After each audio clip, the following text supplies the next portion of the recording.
Bonsoir à toutes. Nous sommes ce soir avec un sujet intéressant, un sujet important. Ce soir, c'est le dossier qui nous parle de la procréation. Comme on parle à un public féminin encore plus important que n'importe quel autre public, c'est pas que ça concerne que les femmes, mais c'est sûr que c'est en majorité les femmes. Et ce qu'on va voir aujourd'hui ensemble, c'est quels sont les devoirs. Qu'est-ce que la Torah elle attend de nous? Est-ce qu'il y a une mitzvah d'avoir des enfants? Est-ce qu'on a le devoir d'avoir des enfants? Combien d'enfants on a le devoir? Quels sont le regard halachique par rapport à ce qu'on appelle l'avortement? Dans quel cas c'est possible, dans quel cas c'est pas possible? Et tout court, la question qu'on peut se demander, c'est pourquoi avoir des enfants tout court? Alors si on fait un petit tour de table rapide, quand je dis enfant, qu'est-ce que tu dis? Un mot. Oui ou non? Tu peux dire. Tu peux dire oui ou non. Tu peux dire galère, l'enfer. Vas-y, ce que tu veux. C'est relou. C'est toi qui as dit ça? C'est qui? C'est toi? C'est relou. En deux mots, c'est quoi en français? Oui, on parle des enfants. C'est bruyant. C'est bruyant. Tu as quel âge? Une seconde. Tu as quel âge? J'ai 22 ans. D'accord, donc ça veut dire que tu ne comptes pas avoir d'enfants. Aussi, bien sûr. Ah, d'accord, donc je me fais peur. Non, j'ai vu comment tu parles, on dirait que c'est vraiment l'enfer. Vraiment, vraiment. Hein? Alors, attends, on va faire le tour, tu vas nous dire. Quoi, tu dis que tu viens d'une grande famille, c'est combien d'enfants? Une grande famille, c'est une famille normale. Baruch Hashem. Baruch Hashem, écoute, Baruch Hashem. Baruch Hashem. C'est pas le plus grand malheur qui peut arriver à une personne. Non, bien sûr. D'accord. Ah, j'ai eu peur. Ok, vas-y. Enfant égale transmission. Ok. Une seconde, tu as des frères et sœurs? Combien? J'ai un frère et une sœur. Un frère et une sœur. D'accord. Qu'est-ce que tu dis toi? Moi j'ai amour. Et enfant égale amour. D'accord. Combien d'enfants? L'idéal? 3. 3 et un chien? Non, ça ne fait pas partie de la famille? Famille nombreuse? Ok, la suite. Toi, tu disais que tu viens d'une famille de 6 frères et sœurs. Combien de garçons, combien de filles? Que des filles. C'est pour ça que tu souffres. La pauvre. Que Dieu nous en préserve. Non, je rigole. Que des filles, elle. D'accord. Mais toi, tu te sentis vraiment en galère. T'as pas de garçon dans la maison. Non, mais quand on est aîné et tout, on ressent plus les choses, quoi. Donc tu te dis quelle galère, tu sais pas comment tu faire avec un homme. Pour autant, je veux pas ne pas avoir d'enfant. Je sais que c'est beau. C'est beau d'avoir des petits enfants. Toi, t'es la plus grande. Ouais. Et c'est pour ça que tu dis que c'est la galère. Relou dans ton affliction. Parce que t'as dû t'occuper de tous les autres. La pauvre, la malheureuse. La malheureuse. Vraiment, on voit sur ta tête que t'as beaucoup souffert. D'accord. On voit sur ta tête que t'as beaucoup souffert, malheureuse. On priera pour toi un jour. On voit que t'es traumatisé. Écoute, tu sais, il y a des endroits, des internats où tu peux sortir de la maison et aller ailleurs. D'accord. Ok, vas-y. À toi. Moi, l'enfant c'est égale éducation. Enfant égale éducation. Mais c'est-à-dire, ça tu parles par rapport à l'enfant, mais par rapport à toi, qu'est-ce que quand je te dis enfant, c'est quoi? Éducation. Je veux dire, il faut donner l'éducation. D'accord, il faut éduquer. Ok. Qu'est-ce que tu dis toi? Et toi, moi j'ai oublié, combien de frères et sœurs tu as? J'ai un frère et une sœur. D'accord. Je suis la plus grande. La plus grande. Ok, on a fait avec les plus grandes presque. Vas-y. Toi? Transmettre. Transmettre. Enfant égale transmettre. Combien de frères et sœurs? 2 frères et 2 sœurs. 2 frères et 2 sœurs. Donc c'est presque aussi grand que... Comment tu t'appelles? Perla. Perla. Hein? D'accord. T'es pas recyclé? Non. T'es pas recyclé. Ok. D'accord. C'est la même chose, c'est dans la famille, etc. Vas-y, qu'est-ce que tu dis toi? Moi, je dis que c'est un miracle. Combien de frères et sœurs? Moi, j'ai 2 sœurs et un petit frère. 2 sœurs et un petit frère. Et tu as dit que t'es la troisième. Non, en fait, j'ai une petite sœur, un petit D'accord. frère, une grande sœur. Et toi, t'es la deuxième. Voilà. Vous êtes 4. Voilà. Et alors, c'est un malheur, un bonheur? Bon, Hachem, ça va. Baruch Hashem, ça va. D'accord. Si je veux dire une idée réellement, combien d'enfants doit-on avoir? Combien d'enfants devons-nous avoir? J'ai écrit Je te demande. 12, 12. D'accord? 2. Toi, tu dis 2, toi, tu dis 2. Ce qui est écrit dans la Torah? Une fille, un garçon. Il est bon. Ah, C'est pas écrit. un garçon pour la mitzvah. Je demande combien tu voudrais avoir. Hein? Moi, ce que je Idéal, mais voudrais, ce serait 4. Oui. moi, ce serait 4. Toi, tu voudrais avoir 3, 4. D'accord? Toi? Un enfant, c'est un miracle. Bravo. Qu'est-ce que tu dis, toi? Toi, qu'est-ce que tu dis? Moi j'ai 3 enfants. 3 enfants. C'est quoi le chiffre 3? Vous êtes 3 dans la famille? C'est pour ça que tu vas avoir 3 enfants. D'accord, j'ai compris. Non, pour Pourquoi pas pour recopier? Vous aurez été 5, tu aurais dit 5. Non, pas du tout. Ah d'accord, là je rigole. Non, moi, je dis pas 6. Hein? Je dis pas 6, moi. Tu dis pas 6, qu'est-ce que tu dis? Non, je dis 4. Tu dis 4. Moi. Donc si jamais il y a un qui vient après le 4e, qu'est-ce que tu vas faire? Tu vas le tuer. Je l'aime, mais non, pas du tout. C'est un D'accord. accident. Il est né par accident. Ok. À côté, qu'est-ce que tu dis? Combien d'enfants? Moi, 2, une fille à personne, c'est pas l'idéal. Et toi, tu dis tu vas avoir 2 enfants? D'accord. Ah, je sais pas.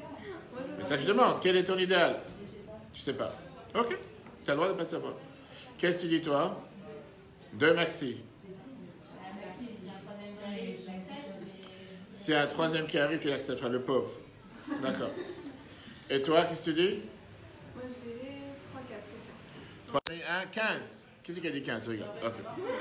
Écoutez, c'est un dossier, on rigole, c'est bien de rigoler, parce que c'est important de rigoler dans la vie, c'est important d'être heureux, c'est important d'être joyeux, c'est important de ne pas vivre avec une amertume totale, le fait d'avoir des enfants à la maison, pour certaines personnes. Je rigole. On va voir, c'est un dossier lourd. C'est un dossier lourd parce que la question qui est demandée, c'est une question qui est beaucoup plus large que ça. Quand on parle de procréation, qu'on parle d'avortement, qu'on parle de combien est l'idéal d'avoir d'enfants, la question elle est, est-ce que c'est moi qui décide d'en avoir? Moi ou ma femme, quand je parle. Est-ce que ça dépend de nous ou ça ne dépend pas de nous? Alors, bien sûr que j'ai le pouvoir de ne pas en avoir. Mais moi, je parle, est-ce que j'ai le pouvoir d'en avoir? Et ça, c'est différent. Pouvoir de ne pas en avoir. Aujourd'hui, il y a toute mode de contraception. Voir que ce soit une contraception qui soit momentanée, une contraception qui soit sur une longue durée, ou une contraception à vie, si on peut appeler ça une contraception, que ce soit une différente opération, ligament de Trump, on va savoir, on ne peut pas rentrer dans tous les détails sur quelques minutes que nous avons. Mais la question, elle est, est-ce que c'est à moi de décider quand, quoi? Aujourd'hui, on peut même choisir la couleur, on peut même choisir garçon ou fille, on va savoir. Ou bien, c'est pas à moi de décider. Ou bien, moi, je dois m'en remettre à Dieu et dire, si Dieu a décidé que j'ai un enfant, ou 2 enfants, ou 3 enfants par 3, qu'est-ce que je vais faire? C'est comme ça que Dieu l'a choisi. Alors, on va voir le sujet ce soir, c'est très intéressant. On va voir avec différentes questions halachiques qui ont été posées dans différentes époques, inclus dans notre époque. Comme je dis, c'est un sujet qu'on peut aborder longuement sur différentes facettes et pendant plusieurs cours. On va essayer d'avoir le maximum avec le sujet de ce soir et avoir certaines réponses, surtout pour des futurs mariés. Alors, il y avait une fois un riche radin qui a reçu un téléphone. Un riche radin qui a reçu un téléphone d'urgence. On lui a fait savoir, on a kidnappé ton fils. Si tu veux le revoir, tu dois lui donner jusqu'à vendredi 1 million d'euros. Le fils, au début, le riche, il a eu peur au départ. Il a demandé en disant, est-ce que cet enfant, il mange? Est-ce que vous lui donnez à manger? Il dit oui. Est-ce que vous lui donnez à boire? Il dit oui. Est-ce qu'il mange? Il fait oui. Il fait monsieur, tout va bien. On s'occupe de cet enfant comme votre enfant.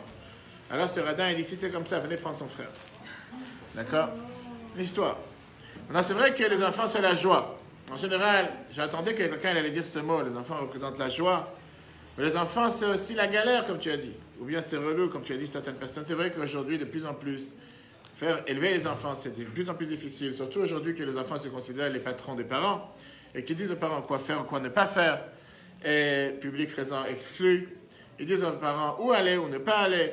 Et comme la fameuse phrase qu'on répète à chaque fois, que quand les enfants sont jeunes, en bas âge, on a envie de les manger, et quand ils ont grandi, on regrette de ne pas l'avoir fait. Ça, c'est un fait. Maintenant, la question qui est demandée, elle est, dans la Torah, pourquoi on parle de ça d'abord aujourd'hui?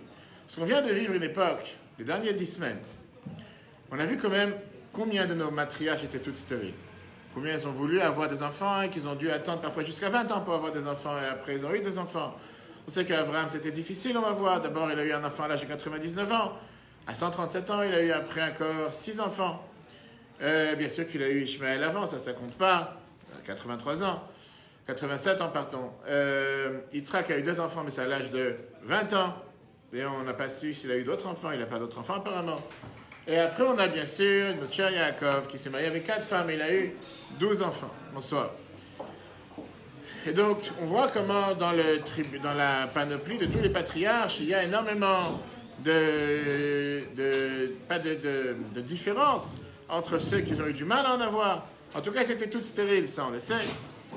On va arriver à la semaine prochaine. C'est pour ça qu'on apprend ce sujet aujourd'hui, la paracha Shemot, dans laquelle on parle encore une fois de cette idée de la procréation et surtout de la non-procréation du peuple juif. Et on va voir comment il y avait ce décret de vouloir tuer les enfants juifs. Bonsoir.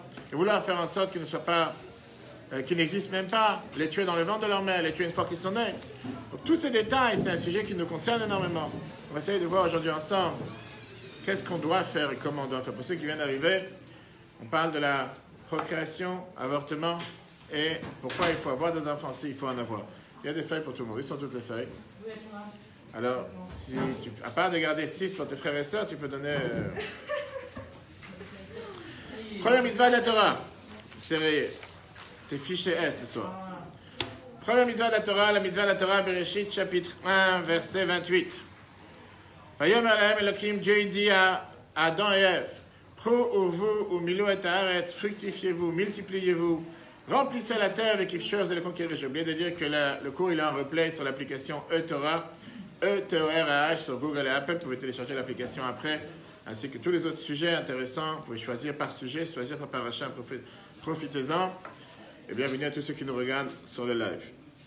Dieu dit à Adam et Ève au départ, fructifiez-vous, multipliez-vous et remplissez le monde. Vous allez conquérir comme ça le monde. Bien, Bereshit chapitre 9, verset 1. Et Varech Elokim et Noach avec Banav, Dieu bénit Noach et ses enfants. Plus tard, après le déluge. Vayomer lahem, et il leur dit encore une fois, pour vous, milou et haaretz, fructifiez-vous, multipliez-vous, remplissez la terre. Et là, il rajoute, Vatem pour vous, encore une fois, vous allez vous multiplier, vous fructifier, shirtzu ba'aretz uvuva, vous avez un devoir de vous rendre très nombreux. On voit ici que d'après la première mitzvah de la Torah, si on regarde le premier devoir que Dieu l'a donné à l'humain, fructifiez-vous, multipliez-vous. Avoir des enfants. Matériellement, on parle aussi dans la chassidoute spirituellement, mais d'abord ici on parle matériellement. D'après la halakha, un homme, il a le devoir de se marier, pas pour seul but d'avoir des enfants. Le but du mariage n'est pas seulement pour avoir des enfants, mais aussi pour avoir des enfants. Un homme n'a pas le droit de rester célibataire. Rester célibataire, ça veut dire rester égoïste. Et se dire que je n'ai pas envie de donner suite à une continuité à ceux qui m'ont donné la vie. Je n'ai pas envie de donner cette vie à quelqu'un d'autre. Et la halakha, elle est que bien sûr, il vaudrait mieux, si quelqu'un il a le choix, il vaut mieux se marier avec une femme jeune qui a la capacité de pouvoir avoir des enfants, et pas depuis le départ choisir de se marier avec une femme qui ne peut pas avoir d'enfants. On ne rentre pas dans tous les détails, il y a beaucoup de complexité à l'achri, mais regardons comment le Shulchan Aruch nous dit ça. Be'even Ha'ezer, chapitre 1. Chayav kol adam, un homme a le devoir, l'issa isha, de se marier avec une femme, que de l'ifrod vel'irbot, afin de se fructifier et multiplier. V'chol mi she'eno oseg u'peya v'rivia, tout celui qui n'est pas actif dans le devoir d'avoir des enfants. Qu'il ou chauffeur d'amim, c'est comme s'il tue des personnes. Comme s'il tue quelqu'un au Mamahet et Talmud, comme s'il diminue l'image de Dieu sur terre. À tel point qu'à l'époque, dans la Mishnah, c'était écrit. C'était tellement important le rôle et le devoir d'avoir un enfant, que si jamais il y avait un couple qui vivait ensemble pendant 10 ans et qui n'ont pas eu d'enfant, ils avaient la possibilité de se séparer. Ce qui n'existe plus aujourd'hui pour tranquilliser tout le monde. Surtout quand aujourd'hui, bonsoir, surtout quand aujourd'hui c'est fait par choix et pas par force. Certains ont un projet d'acheter une maison, un projet de se marier, et ils donnent un projet en 2025, voire 2040 d'avoir un enfant. Quand on entend certains projets du gouvernement parfois, on est très étonné qu'ils prennent des décisions alors qu'ils sont là seulement pour 4 ans, 5 ans, et qu'ils prennent des décisions qui vont s'établir en 2032, voire en 2050, et tu ne sais pas combien de personnes vont passer en attendant, qui va pouvoir faire les décisions qu'ils ont décidées. Moi aujourd'hui, tu as certains couples avec qui tu parles, qui disent, monsieur le rabbin, je me suis marié en 2018, le projet d'acheter une maison, ça sera en 2025, et le projet de premier enfant en 2030. Et comme de toute façon la longévité avance de plus en plus, on va vivre jusqu'à 180 ans, on pourra avoir un enfant quand on aura 50 ans, 60 ans. Je ne rentre pas dans ce qui se passe, malheureusement, je dis encore une fois, mais en Israël, régulièrement aujourd'hui, de plus en plus de femmes célibataires sont prêtes à congeler des ovaires pour garder au cas où un jour, dans 40 ans, quand j'aurai fini toute ma carrière, et je serai prêt à avoir un enfant, à ce moment-là j'aurai un enfant. Aujourd'hui, il y a plus de 40% de femmes qui font ça en Israël. Et j'étais à une formation en Israël il n'y a pas longtemps, justement il y a quelques mois, dans lequel plusieurs gynécologues, les plus grands gynécologues israéliens, parlaient de ce sujet en parlant à des rabbinim, en disant, s'il vous plaît, parlez avec les patients de votre communauté de ne pas faire de telles bêtises. Ce n'est pas des gens religieux. Qui disaient, qu'est-ce qu'on a besoin de faire appel à la médecine et de faire appel à des sujets qui n'existaient pas il y a quelques années, et puisqu'aujourd'hui on a la capacité de pouvoir le faire, juste parce qu'on voudrait avoir sa carrière, et juste parce qu'on voudrait ne pas être dérangé entre 20 et 40 ans, se dire qu'il vaut mieux mettre au congélateur, comme si on met au congélateur un plat ou je sais pas, ou un poulet qui a rôti ou quoi que ce soit, que quand on aura envie un jour, on décidera de faire quelque chose, et malheureusement, le jour où il décide, pas forcément les choses se passent exactement comme quelqu'un l'a planifié. Parce qu'au final, comme on va tout de suite voir, avoir un enfant n'est pas seulement le fait qu'un homme et une femme se mettent ensemble et tout d'un coup il y a un enfant qui sort. Bien plus que ça. La halakha, aujourd'hui, on sait très bien que ça n'existe pas de se divorcer, de se séparer quand quelqu'un il a vécu avec une femme pendant 10 ans et n'ont pas eu d'enfant, il n'y a aucune obligation de se séparer, on ne se sépare pas. Fameuse histoire qu'on a racontée plusieurs fois, et si j'aurais pas le temps, maintenant, rappelez-moi à la fin une fameuse histoire avec Rabbi Shimon Bar Yochai, une fameuse histoire avec un couple qui était marié 10 ans, qui devait se divorcer, et qu'au final, ils ont eu un enfant. Rappelez-moi à la fin si je ne l'ai pas raconté. Aujourd'hui, on va parler du sujet, comme on a dit tout à l'heure, puisque c'est ce qu'on a vécu les dernières semaines, et surtout, on passe à ce Shabbat, on change de Sefer à Mincha, on parle à Parashat Shemot. D'abord, comprendre combien d'enfants il faut avoir. Est-ce qu'il y a un terme? Est-ce qu'il y a une quantité particulière? Qu'est-ce que dit la halakha sur un avortement dans le cas où les parents ne sont pas contents de la grossesse? C'était pas prévu, on n'a pas prévu d'avoir un enfant maintenant. C'était pas dans notre planning. Quand on a planifié l'année 2019, c'était pas prévu qu'il y ait un enfant qui arrive maintenant. Il est arrivé par accident, comme certains disent tout à l'heure. Ce qui fait que malheureusement, parfois, des enfants ils se demandent s'ils doivent fêter leur anniversaire parce que leurs parents leur ont dit qu'ils sont arrivés par accident. J'ai déjà eu ce cas. Vous rigolez, mais c'est réel. Malheur à un enfant qui vit sur Terre et que les parents lui disent « Tu n'aurais pas dû être là, par accident t'es arrivé, qu'est-ce que tu veux que je te fasse ?» Ça, c'est une idée. Deuxièmement, comme j'ai dit tout à l'heure, parfois, est-ce qu'il faut faire un avortement dans le cas où c'est un danger pour la mère? Est-ce qu'on va mettre sur une balance le danger pour la mère ou le danger pour l'enfant? Qui va prévaloir? Est-ce que c'est la mère qui passe avant l'enfant ou c'est l'enfant qui passe avant la mère? Malheureusement, la semaine dernière, en Israël, ce fameux couple qui s'est fait attaquer par des terroristes barbares palestiniens. Tout le monde connaît l'histoire. La mère était enceinte d'un enfant de quelques mois. On a dû faire sortir l'enfant, on a dû faire accoucher la mère alors qu'elle était sous anesthésie, sous coma. Elle n'était même pas au courant, parce qu'une fois qu'elle s'est réveillée, elle n'était pas au courant qu'on lui avait déjà enlevé son enfant. Et malheureusement, l'enfant a succombé 4 jours plus tard. Tout le monde est au courant du fameux couple. Personne ne connaît pas les nouvelles. C'est la semaine dernière en Israël, j'ai oublié le nom de famille. Un couple qui s'est fait attaquer par un terroriste qui s'est enfui juste après par une fusillade. Alors, à côté d'Ofra, à côté de la station bus, la mère était enceinte de 7 mois. On a dû faire sortir le fœtus, faire sortir l'enfant, parce qu'on avait peur pour l'enfant et pour la mère surtout. L'enfant était dans une couveuse pendant 4 jours, malheureusement elle est décédée après. La mère est sortie à peine il y a quelques jours de l'hôpital. Alors c'était son premier enfant, 21 ans. Des cas qui se passent tous les jours, et c'est un débat halachique intéressant. On va essayer de toucher à ce débat ce soir. Quand est-ce qu'on doit sauver la mère? Quand est-ce qu'on doit sauver l'enfant? Est-ce qu'il y a quelque chose de plus important que l'autre? Pourquoi on parle de ça? Comme je l'ai dit, bien sûr, on vient de finir un chumash long qui nous parle du sujet de fertilité, de fécondité et surtout de problèmes pour avoir des enfants. Et on va arriver ce Shabbat à une paracha, la paracha Shemot, qu'on commence ce Mincha, qui nous parle réellement de la solution finale première qui a été inventée par le premier antisémite, si on peut dire, qui s'appelait Pharaon. Le chumash Shemot commence avec une nouvelle histoire. Pharaon, il vient dans la terre de Goshen, il regarde ce morceau de terre qui est en Égypte. Il voit quelque chose de bizarre. Il voit un peuple étranger qui s'est répandu, qui est devenu tellement nombreux à des proportions illimitées. On va faire le compte ensemble. Il y a une centaine d'années, les Égyptiens étaient très sympas, ils ont donné des visas à 70 personnes. La famille de Jacob avec ses enfants qui sont descendus en Égypte, on parle de ça cette semaine. Et en attendant, la famille, elle a grandi. Pharaon, il a eu peur qu'on va avoir ici la 5e colonne, on va avoir ici quelqu'un d'étranger. Et il s'est dit, la phrase que la Torah emploie, regardons le Chumash, le verset 2, Shemot 1, chapitre 1. Vous venez Israël, le peuple juif, le peuple juif s'est énormément fructifié, multiplié. La terre était remplie d'eux. C'est vrai qu'on n'a pas envahi l'Égypte à tel point, il ne faut pas imaginer une chose pareille, mais la Torah t'a fait montrer comme quoi on est devenu énormément nombreux, et on va tout de suite voir les chiffres. Un nouveau roi s'est levé sur l'Égypte, qui ne connaissait pas Yosef. Vayomer el Amo dit à son peuple, Israël, voici le peuple juif, Rav ve'atzum mimenu.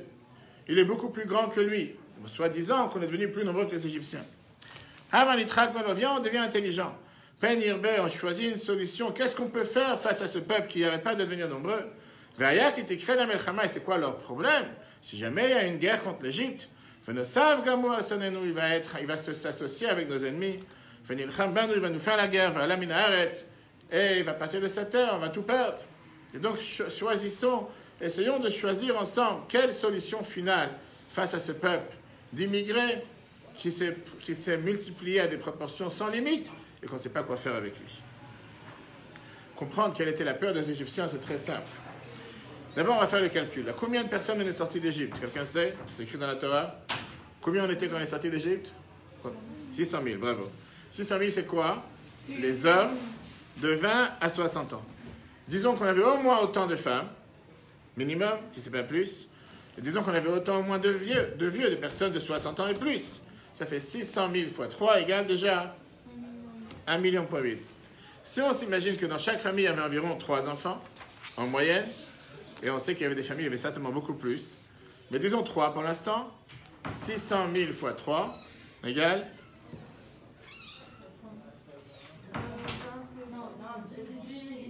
18 000. Oh. Bah, je sais pas, si tu dis 18 000, je répète 18 000. Allez-y, allez-y, c'est bon. Avec plaisir, asseyez-vous. Hein? Ça fait quoi? Alors? 180 000. 600 000 fois 3 égale 180 000. D'accord? C'est sûr? 600 000 fois 3 égale 180 000?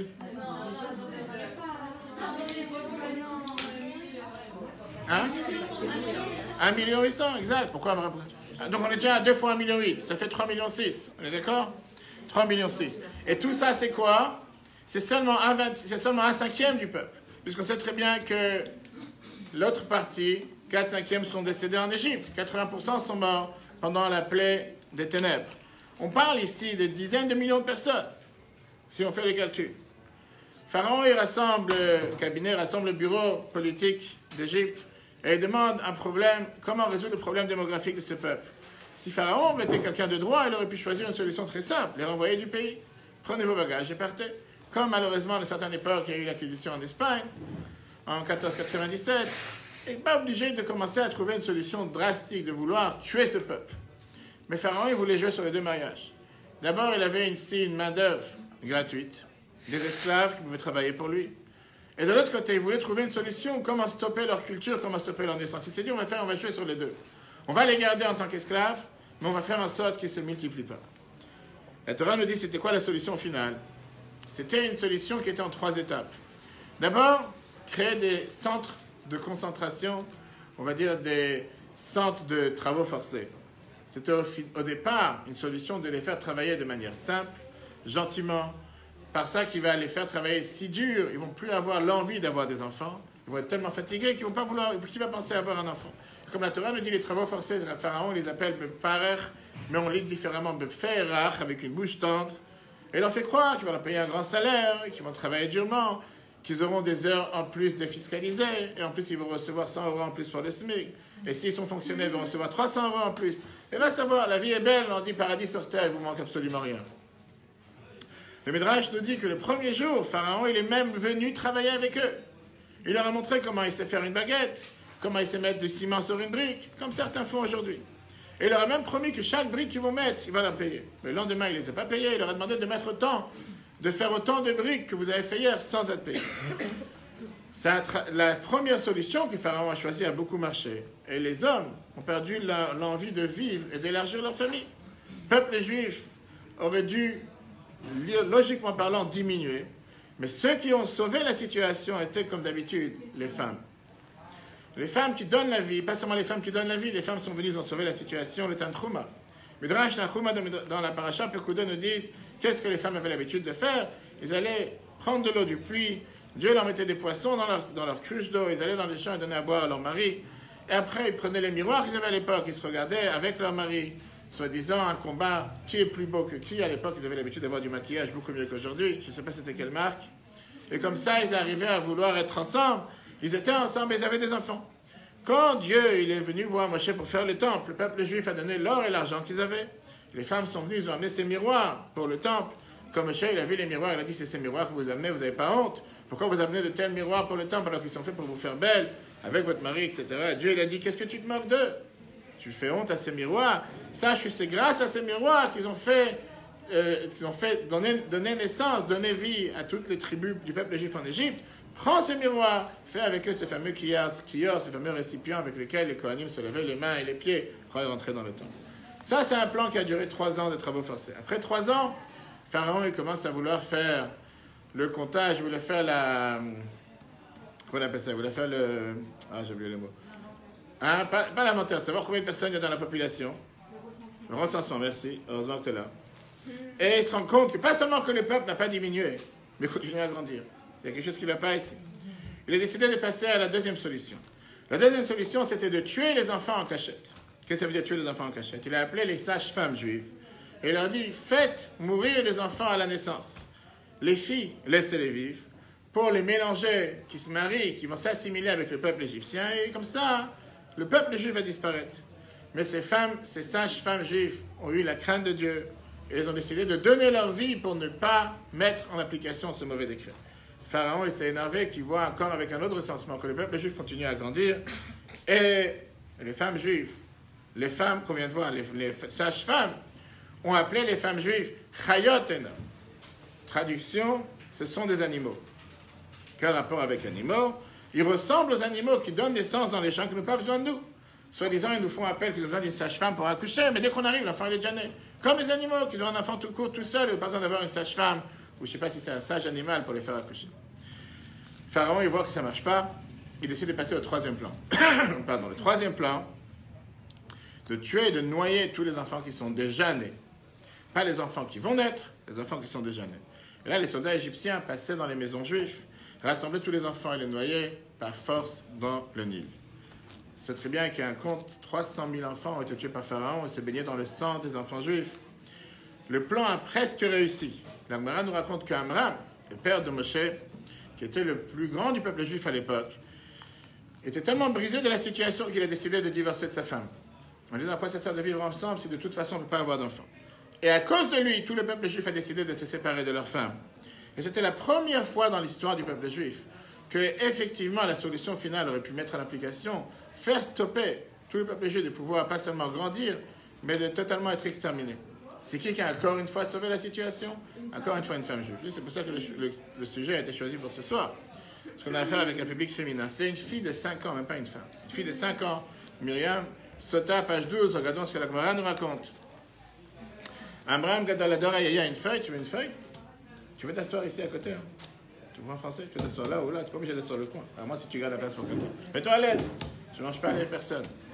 Les gens, ils se sentent. Prends une feuille, ça, il y a des feuilles pour eux. La Gemara s'est donné la phrase suivante. Amram était le grand de la génération qui vint de chez Paro, Racha, puisque Pharaon, il a dit, Kol abenaïla d'ayorat ashlichu. Tout enfant qui naît, on doit le mettre dans le fleuve. Amram, il a dit, la Shavanu Amélie, on ne se fatigue pour rien. Amad vegiresh et ishto, il a divorcé sa femme.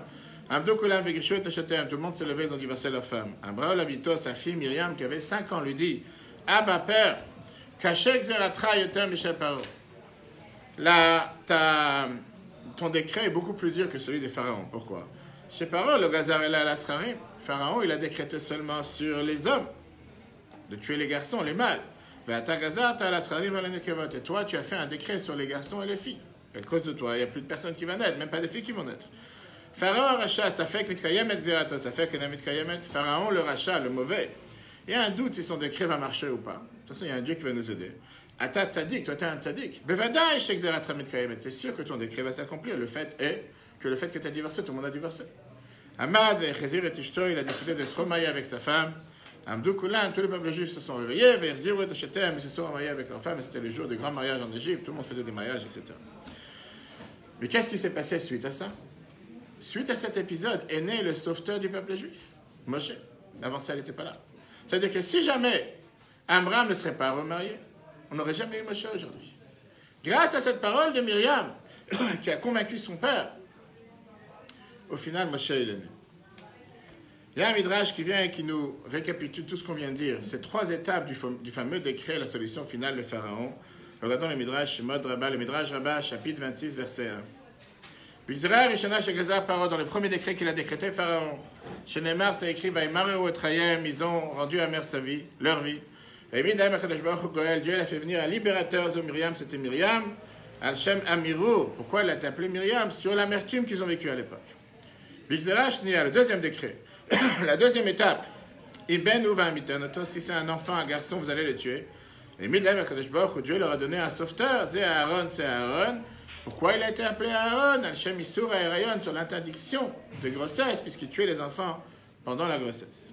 Xerash, le troisième décret, chez Gazar, qu'il a décrété Ve'amar, et il a dit Kol abenaïla d'ayorat ashlichu, chaque garçon qui naît, vous allez le jeter dans le fleuve. Et Minakadosh Baruch Goel, Dieu l'a amené un sauveteur, c'est Moshe, pourquoi? Je Neymar, comme c'est écrit, Kiminamaï Meshitiu, car il a été repêché de l'eau. Le Midrash nous montre comme quoi ces 3 épisodes, ces 3 étapes de la solution finale de Pharaon ont donné naissance aux 3 sauveteurs du peuple juif, Moshe, Aaron et Myriam la première, qui à chaque fois sont venus, ils ont essayé de régler un des problèmes. Et c'est pour ça que même leurs noms, c'est des noms qui ont été donnés suite à leurs problèmes. Ok. Jusqu'à là, c'est l'histoire, comme on dit. Maintenant, on va rentrer dans le sujet, ce qui nous intéresse pour le cours d'aujourd'hui. Pas seulement qu'ils ont fait des choses qu'ils n'auraient pas dû faire, ces femmes. Ils ont mis leur vie en danger, et halachiquement parlant, on peut débattre, est-ce qu'ils auraient le droit de le faire? Je ne sais pas si c'est ici dans le cours, la dernière fois qu'on a eu le cours ensemble, parce qu'on a parlé sur jusqu'à où on doit... Vas-y. Jusqu'à où il faut mourir pour... Jusqu'à où il faut mourir pour la Torah. Pour faire misère. C'était quoi la conclusion? À la fin, il faut mourir quand il y a une valeur qui est de la Torah qui va être perdue. On voit ça dans Yosef, quand Yosef, pour le Kibbout Avalim, qu'à la base, n'était pas censé mourir pour faire Kibbout Avalim, comme c'était censé se perdre, et il a montré que justement... Et après, on avait eu le long débat qui m'a beaucoup marqué, j'ai pas dormi de la nuit, sur le fait, si vous vous rappelez, jusqu'à quand chacun ici est prêt à donner sa vie matériellement ou spirituellement pour faire une mitzvah. On va recommencer le débat aujourd'hui. Toi aussi, tu as été traumatisé? Non, tu as dormi tranquille? Hein? Tu as la réponse avant le cours, après le cours? Ah, d'accord. Sinon, vous pouvez voir le cours en replay sur Torah, exactement. Ok. On va voir ici qu'ils ont fait quelque chose qu'ils n'avaient pas du tout le droit de faire. Ils n'avaient pas le devoir de le faire. Ils ont donné leur vie alors que, halachiquement parlant, s'ils seraient partis voir un rav et demander est-ce qu'on doit le faire ou pas, il leur aurait dit 100% non. Regardons le texte. Pardon, la Torah nous dit dans le chiffre 3. Pharaon, il a dit quand vous allez faire accoucher les juifs, les femmes juives, vous allez voir, je traduis la traduction, vous allez voir sur les pieds, ça ne parle pas du tout de pieds ni quoi que ce soit, on voit de quoi on parle. Si c'est un garçon, vous allez le tuer. Si c'est une fille, vous allez la faire vivre. Les sages-femmes ont eu la crainte de Dieu. Ils n'ont pas fait comme il leur a demandé le roi d'Égypte. Qu'est-ce que ça veut dire à quelle étape de l'accouchement ils étaient censés mettre en application le plan de Pharaon?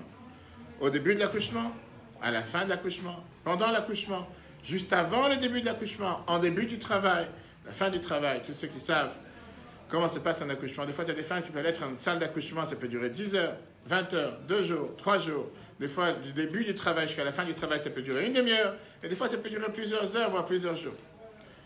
À quel moment il devait intervenir? Le fait que Rashi vient nous dire, c'est quoi la Ovnaï? Moshe Vaïcha et Yoled, on parle de la manière comment la femme est assise quand elle accouche. Ou Markom Acher, dans un autre endroit, on appelle ça Korom Mashber, comment Yoshevat à la Mashber. Rashi vient nous dire qu'on parle ici après l'accouchement. Pourquoi on appelle l'accouchement, on appelle ça Mashber? Parce qu'en général, le lit sur lequel les femmes sont placées pour pouvoir donner naissance, ils sont coupés, ils sont cassés au milieu. Ce n'est pas un lit qui est un lit normal du début jusqu'à la fin. En général, il y a comme une fourchette qui fait qu'il peut donner la place à l'enfant de pouvoir sortir. Et c'est à ce moment-là que Pharaon leur demandait, bonsoir, c'est à ce moment-là, il y a une feuille. C'est à ce moment-là que Pharaon leur demandait de tuer l'enfant un instant après qu'il a sorti la tête, une fois qu'il vient de naître. Maintenant, on peut comprendre pourquoi ils ont fait un tel sacrifice de ne pas écouter Pharaon. Parce qu'on n'a pas le droit de tuer un enfant vivant. L'enfant il est déjà sorti du ventre de sa mère, il vient de naître. En général, ce n'est pas du tout concevable de vouloir tuer un enfant pareil. Et ça rentre dans le critère de vouloir tuer un être vivant. L'enfant, il est sorti, il est vivant. Pourquoi tu vas le tuer?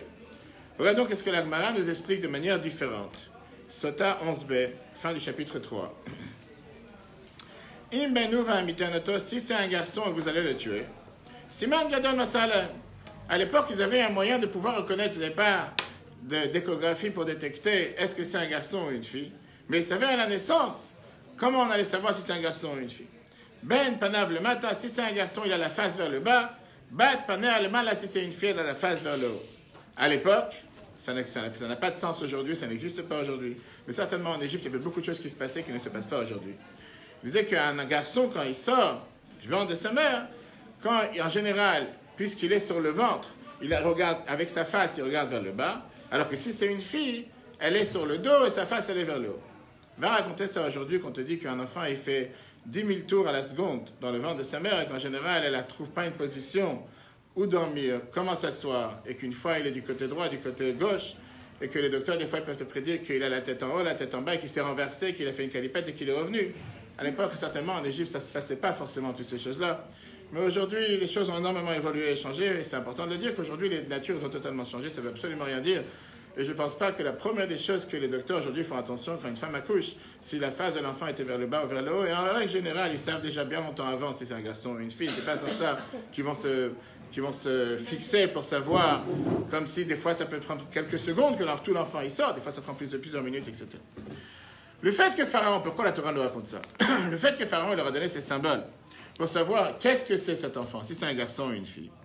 On parle bien sûr, d'après l'Agmara, que les enfants, on parle ici des enfants qui étaient dans le ventre de leur mère. Puisque une fois que l'enfant est sorti du ventre de la mère, on sait déjà ce que c'est. On peut savoir si c'est un garçon ou une fille. Donc, d'après l'Agmara, on parle ici que Pharaon cherchait à demander aux sages-femmes de tuer l'enfant quand il est encore dans le ventre de leur mère. Et c'est pour ça que, d'après cet épisode, ils étaient prêts à mourir, même pas essayer de vouloir tuer un fœtus dans le ventre de leur mère. Donc, pas seulement comme le sens simple qu'on a vu tout à l'heure, qui est de ne pas vouloir tuer les enfants une fois qu'ils ont accouché, parce que c'est tout à fait normal. Dans leurs yeux, ces enfants, ils sont déjà vivants, pourquoi tu vas les tuer? Bonsoir. Mais c'était de vouloir tuer les fœtus dans le ventre de leur mère. Le Hachaim, qui est une explication intéressante sur le Chumash, très proche de la Chassidoute, explique quelle était la logique meurtrière de Pharaon. Il savait très bien que si jamais les enfants, on va les tuer après la grossesse, après la naissance, pardon, les mères juives ne sont pas bêtes. Les mères juives vont venir et dire, il y a quelque chose qui ne va pas ici. Comment ça se fait que tous nos enfants naissent morts vivants, pardon, comment on appelle ça? Naissent morts, sans vie. Il n'y a pas de sens. Il y a quelque chose qui se passe ici. Mais si ça va être comme une fausse couche, là, on va dire, tu sais quoi, il y a une épidémie, il y a un problème dans l'hôpital, il y a une bactérie, il y a quelque chose qui fait que peut-être de manger, il n'est pas terrible. On va savoir qu'est-ce qu'il y a pu... On pourra toujours blâmer le fait qu'il y a quelque chose qui se passe et que la période dans laquelle on est, peut-être ça met en sorte que certains enfants ne peuvent pas naître vivants. Néanmoins, qu'est-ce qu'on voit? Que ces femmes, ces sages-femmes, ont donné leur vie pour ne même pas essayer, ne même pas vouloir aider à tuer des fœtus dans le ventre de leur mère. Ce n'est pas des enfants qui sont déjà nés qu'on peut comprendre que c'est beaucoup plus difficile. L'enfant, il est né, il vient de sortir, il est en train de pleurer, il est en train de crier, pourquoi tu vas le tuer? Mais là, ils auraient pu s'assurer peut-être, même avec une simple piqûre, un simple médicament, faire en sorte que malheureusement parfois aujourd'hui se passe avec des avortements volontaires, que pas forcément il faut toujours faire une opération, il y a des fois des situations dans lesquelles on peut s'arranger à faire croire que c'était quelque chose de naturel. Comme on a dit tout à l'heure, ce qui est flagrant par rapport à nous, le don de soi que ces sages-femmes ont fait, c'est qu'ils ont fait quelque chose que la Torah ne demande jamais de faire. Il n'y a aucune mitzvah de se faire tuer pour sauver un enfant qui n'est pas encore né. Là, effectivement, ils ne se sont pas fait tuer, mais ils risquaient leur vie. Puisqu'il y avait un ordre de Pharaon de tuer les enfants dans le ventre de leur mère. Et ils ne l'ont pas fait. Ils avaient très bien le choix de dire, on n'est pas là pour sauver la vie d'un enfant qui n'est même pas encore là. Qui dit que cet enfant, il est viable? Qui dit que cet enfant, il va arriver vivant? Qui dit que cet enfant, il va arriver en parfaite santé? Pourquoi risquer ma vie pour un enfant que je ne sais pas qu'est-ce qui va devenir avec lui? C'est une question qui s'est posée pendant la Shoah. Comme j'ai dit tout à l'heure, il y a plusieurs questions à la sur ce sujet. Je vais raconter une histoire. Une femme qui s'appelait Gisela Perl était une gynécologue dans la ville de Seagate, en Roumanie. En 1944, elle est passée à Auschwitz avec tous les gens de la ville. Elle a perdu là-bas son mari. Elle a été déportée à Auschwitz. Elle a perdu là-bas son mari et toute sa famille. Et malheureusement, Mengele, si vous avez entendu parler de l'histoire, a entendu qu'il y a ici une gynécologue dans le groupe. Et il a décidé de la nommer en tant que docteur dans la clinique d'Auschwitz. Pas pour aider les femmes juives. Une fois, elle marche dans le camp. Et elle voit un groupe de soldats qui entourent plusieurs femmes jeunes et les font souffrir. Elle a essayé de voir qu'est-ce qui se passe. Elle a entendu que les nazis ils ont fait savoir dans la journée qu'une femme enceinte recevra double portion de manger dans le camp à Auschwitz, soi-disant. Et donc, plusieurs femmes, pas naïves, mais malheureusement dans une telle circonstance, ils se sont dit on va venir se dénoncer, on va venir faire savoir qu'on est enceinte. Et comme ça, on pourra recevoir une double portion. Sauf que leur projet était qu'une fois qu'on va savoir que ces femmes sont enceintes, ils vont doublement souffrir, et après, ils les ont jetées dans les fours crématoires. Donc, elle a entendu que les nazis avaient l'intention de faire ça à toutes les femmes enceintes. Elle a décidé, je suis gynécologue. Et elle a fait savoir que ce soir, j'attends dans la clinique toutes les femmes, et je vais vous aider à avorter votre enfant. Pourquoi? Parce qu'au moins, sauver une personne que de perdre deux à la fois. Je sais très bien ce qui peut vous arriver. Voilà ce qui est arrivé avec vos collègues aujourd'hui. Et je n'ai pas envie qu'il vous arrive le même sort. Je suis gynécologue, je sais comment faire avorter une femme enceinte. Si vous voulez, avec plaisir, venez ce soir. Avec plaisir. Elle a cherché quelqu'un qui va l'aider. Et c'était une fille qui s'appelait Léa Friedler. Fille juive. Qui était celle, on va dire, le coursier de Mengele dans tout le camp. Elle dit, j'ai besoin d'aide, je ne vais pas faire ça tout seul. Surtout, imaginez-vous l'histoire, je veux dire, faire ça dans un endroit caché, dans un camp juif, c'est pas forcément, je veux dire, tout le matériel médical qu'on avait besoin pour faire des choses pareilles. Et c'est ce qu'ils ont fait cette nuit-là. Passe quelques années, cette Léa Friedler a vieilli, et elle avait toute sa vie des remords, en se disant, qu'est-ce que j'ai fait dans ma vie? J'ai tué combien d'enfants cette nuit-là? Combien d'enfants vivants, en parfaite santé, 7 mois, 8 mois, 9 mois, 1 mois, peu importe. Je les ai tous tués. Alors oui, effectivement, j'ai fait ça pour sauver leur mère. Mais je suis coupable, je suis responsable d'avoir tué ton enfant. Bonsoir. Et elle s'est dit, j'ai la question, elle a demandé de partir voir un grand rabbin en Israël. Elle a demandé, est-ce que j'ai fait ce qu'il fallait? Est-ce que j'ai pas fait une bêtise? Est-ce que j'ai pas fait la plus grosse bêtise de ma vie? Est-ce que c'était pas mieux que ces femmes gardent leurs enfants, même au prix de risquer leur vie de mourir? Parce qu'encore une fois, si vous vous rappelez le début de l'histoire, on n'est pas forcément censé savoir que toutes ces femmes sont enceintes. Il y a plusieurs femmes qui sont venues eux-mêmes faire savoir qu'ils sont enceintes. Mais une fois qu'ils ont entendu, peut-être que des femmes qui ne remarquaient pas sur eux qu'ils sont enceintes, c'était pas censé dire qu'ils sont enceintes. Et peut-être qu'ils auraient pu être rescapés, peut-être survivre eux-mêmes et leurs enfants. Ou bien que d'après la halakha, j'avais le devoir de faire ce que j'ai fait, de tuer tous ces enfants et de ne pas mettre en danger ma propre vie. Quelle est la réponse? Le deuxième. Le deuxième qui est? Elle avait le devoir de tuer ses enfants, parce que même si elle tue le premier enfant, ben, au moins il y aura des chances qu'il y ait d'autres enfants derrière. Ça veut dire que même si elle perd le premier enfant qu'elle a, et qu'elle reste en vie après cet épisode, ben, elle peut en avoir bien plus que si elle prend... Ok, quelqu'un d'autre? Pourquoi elle avait juste dit qu'il fallait pas les prendre les deux proportions? Je sais pas. Pourquoi? J'ai pas compris. Vous avez dit que les femmes enceintes allaient recevoir deux... Ça, c'est ce que les nazis avaient dit. Oui. Et c'était un moyen de les tuer. Il fallait juste leur dire... De ne pas venir prendre deux portions. Voilà. D'accord, mais la question, elle est quand tu as une femme que tu vois qu'elle est enceinte, qu'est-ce que tu fais avec elle? Tu n'as pas le choix. À mon avis, elles étaient tellement maigres qu'on ne voyait pas qu'elles étaient enceintes. J'allais dire le contraire, elles étaient tellement maigres qu'en temps normal, elles avaient des squelettes, que quoi que ce soit, qu'ils étaient enceintes même un mois, tu remarquais tout de suite. Malheureusement. Ok, un débat sur les faits. Mais la question, elle est qu'est-ce qu'on doit trancher dans un cas pareil? C'est qui veut répondre? On ne peut pas trancher. Qu'est-ce qu'on fait? Tu as une question ici. C'est une question qui s'est posée à l'époque, mais c'est une question qui peut se poser aujourd'hui. Prenons le cas de la semaine dernière. On a cette maman qui s'est fait fusiller. Avec son enfant, je ne sais pas si lui il a été fusillé, mais il était en danger. Et il y avait un choix, quoi faire? On tue la mère pour sauver l'enfant, ou on tue l'enfant pour sauver la mère? La réalité, c'est qu'on a sauvé les deux. La mère, grâce à Dieu, elle est vivante. L'enfant, il est mort 4 jours après. La semaine dernière en Israël. Voilà, mais ça va toucher, c'est la maman.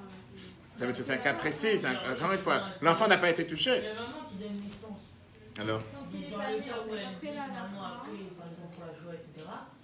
Du coup, il y aura toujours d'autres enfants, comme elle a dit. Donc, il faut tuer les enfants. Et après, c'est Non, mais il est pas né. chacun, c'est pas blanc ou noir. Mais je parle dans ces cas-là. Ou le cas de la semaine dernière. Prends le cas de la semaine dernière. Là, on devait sauver la mère. Pourquoi ils l'ont sauvé? Non, au départ, c'est pas qu'ils l'ont essayé de sauver. La mère était en danger. S'ils n'allaient pas sauver l'enfant, on ne savait pas sur le moment est-ce qu'on allait perdre les deux, ou perdre la mère, ou perdre l'enfant. La finalité de l'histoire, elle est que l'enfant, on l'a sauvé pour 4 jours, et la mère, grâce à Dieu, elle est sauvée aujourd'hui. Mais je dis, mais avant qu'on connaît la fin de l'histoire, au départ, le cas se présente devant toi aujourd'hui, qu'est-ce que tu prends comme décision? Tu as dit, je préfère pas avoir de telles questions. Mais c'est des questions qui se posent. La maman.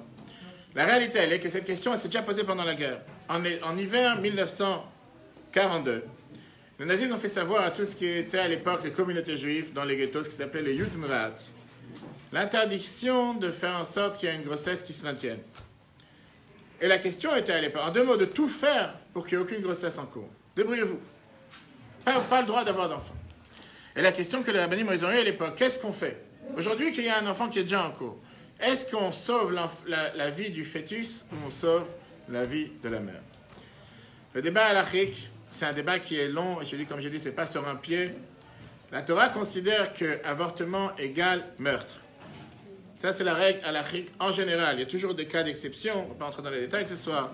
Mais la Torah considère qu'un fœtus, à partir du premier jour, c'est un être à part entière. Et d'arrêter sa grossesse, d'arrêter la grossesse d'un enfant, c'est considéré un meurtre. Si vous voulez, après, je vous enverrai des liens sur des histoires, etc., etc. Je vais vous raconter l'histoire que moi, j'ai vécue.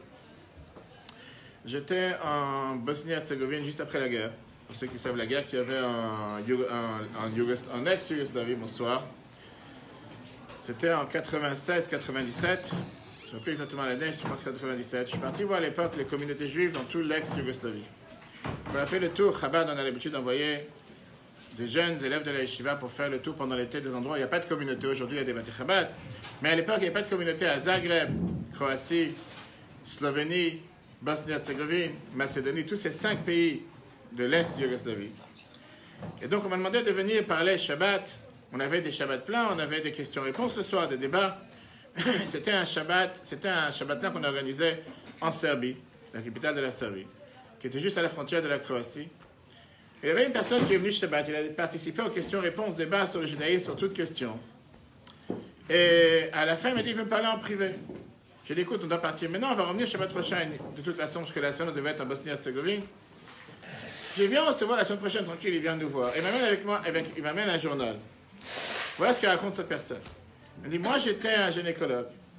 Et j'ai fait dans ma vie plus de 70 000 avortements. 70 000. C'est ce qu'il raconte. Je ne sais pas si c'est un par jour, je ne sais pas combien c'est par jour. Je ne sais pas s'il a fait ça avec ses propres mains, si c'est un médicament, si c'est donné. Peu importe, c'est ce qu'il a fait. Il dit, je faisais énormément d'avortements. Il fait, un jour, j'ai eu un rêve.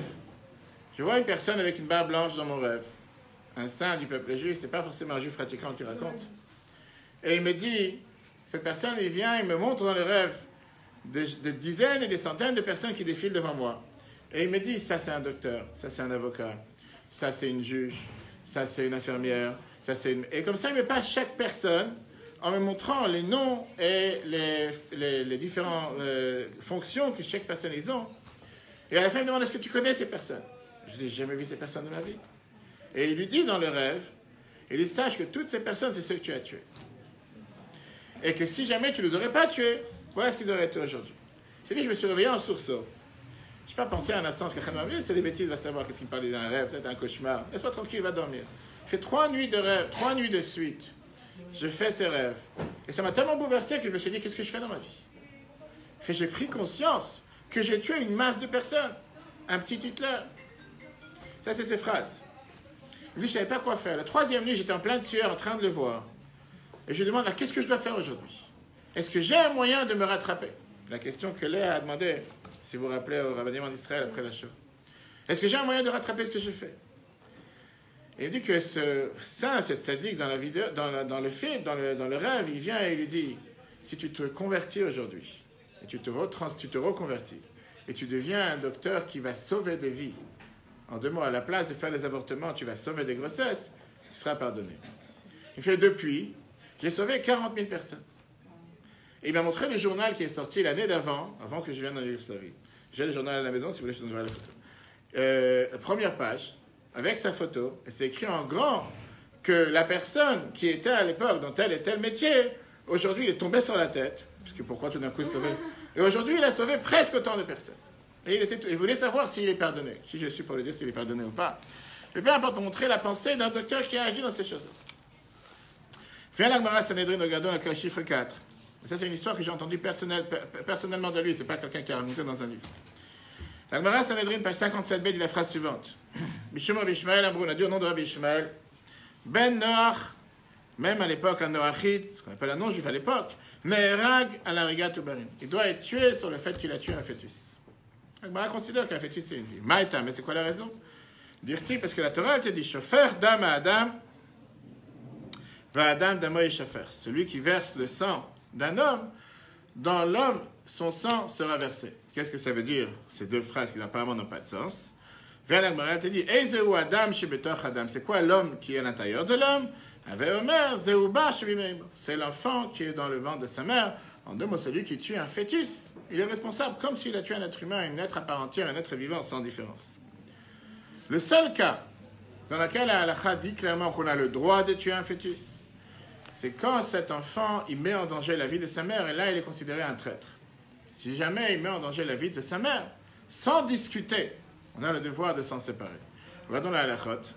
Ilchot Rotzer et loi d'assassin, chapitre 1, chapitre 9. Isha ubara shei maksha la yaled. S'il y a une femme enceinte qui a des difficultés pour avoir un enfant, pour accoucher, mutar l'achtor ha'uba bimea, on parle de difficulté du fait que ça met en danger la vie de la mère, on a le droit de découper l'enfant dans son ventre, mipnei shehu kirodef acharei aleorga, parce que c'est considéré qu'il met en danger la vie de la mère pour la tuer.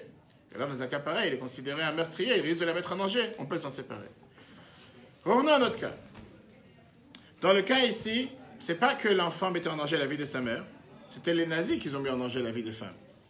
L'enfant lui-même n'a rien fait, on ne peut pas lui en vouloir quoi que ce soit. Et la question qui était demandée, est-ce que la vie de la mère passait avant la vie de l'enfant? Là, l'enfant, il était en bonne santé. Les enfants, ils étaient en bonne santé, ils n'étaient pas malades, ils ne mettaient pas en danger la maman. Lui, le fait que la mère, elle est enceinte, automatiquement, elle est en danger. Mais comme on a dit tout à l'heure, pas forcément qu'on pouvait remarquer qu'ils sont enceintes, numéro 1. Numéro 2, même si on savait qu'ils étaient enceintes, il aurait pu peut-être se cacher. Troisièmement, peut-être c'était, la vie tout à l'heure, c'était en 1944, l'histoire. C'est juste avant la fin de la guerre. Peut-être qu'ils auraient pu se cacher quelque part, pas sortir de la maison, pas sortir du lit, peu importe. C'était pas que les enfants eux-mêmes mettaient en danger leur mère. La réalité est que les rabbinim en Israël lui ont répondu que sans aucun doute, elle n'a pas le besoin d'avoir aucun état d'âme, elle n'a pas besoin de se sentir mal à l'aise.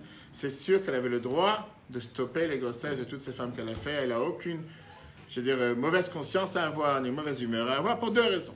Tout d'abord, parce que cet enfant, il va mourir de toute façon.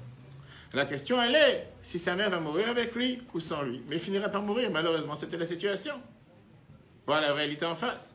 Deuxièmement, cet enfant n'est pas encore considéré un homme ou un être humain à part entière. Et c'est sûr que si on doit sauver lui ou sa mère, la mère ne doit pas être tuée à cause du fait qu'elle a un enfant dans son ventre. Même si l'enfant ne le met pas en danger. Mais la réalité, elle est, le fait qu'il voyait une femme enceinte, automatiquement, ça mettait la mère en danger. Regardons comment ça a été écrit dans les livres du Rav de Ghetto de Kovna, le Rav Ephraim Mashri. Il raconte l'histoire. Nisha, tu m'as demandé la question. Isha, Shenitabra Beghetto, une femme qui est tombée enceinte dans le ghetto. Aïmouta, la sota pala, est-ce qu'on a le droit de faire un avortement que de levatel à Irayon pour annuler la grossesse? Chez Areg, Azouat, mais parce que c'est impur, on parle des nazis. On décrétait, chez Kol, Isha, Shetitaber, que chaque femme qui tombe enceinte, Yahagou, Ata, Veatubaran, va la tuer à elle et à son enfant. La question qu'on m'a demandé. Chouva, voilà ma réponse. Moutar, Bekaïgan, bien sûr qu'on a le droit. Pourquoi des Miadoua, Shishnem, Yamutu, si on sait d'avance que les deux vont mourir? Moutar, la Hatzil et Taïcha, on a le droit de sauver la femme. Ou la Hatzil, Alcool, Panim, Nefesh, Echad, Misraël, de tout faire, au moins pour sauver une vie juive.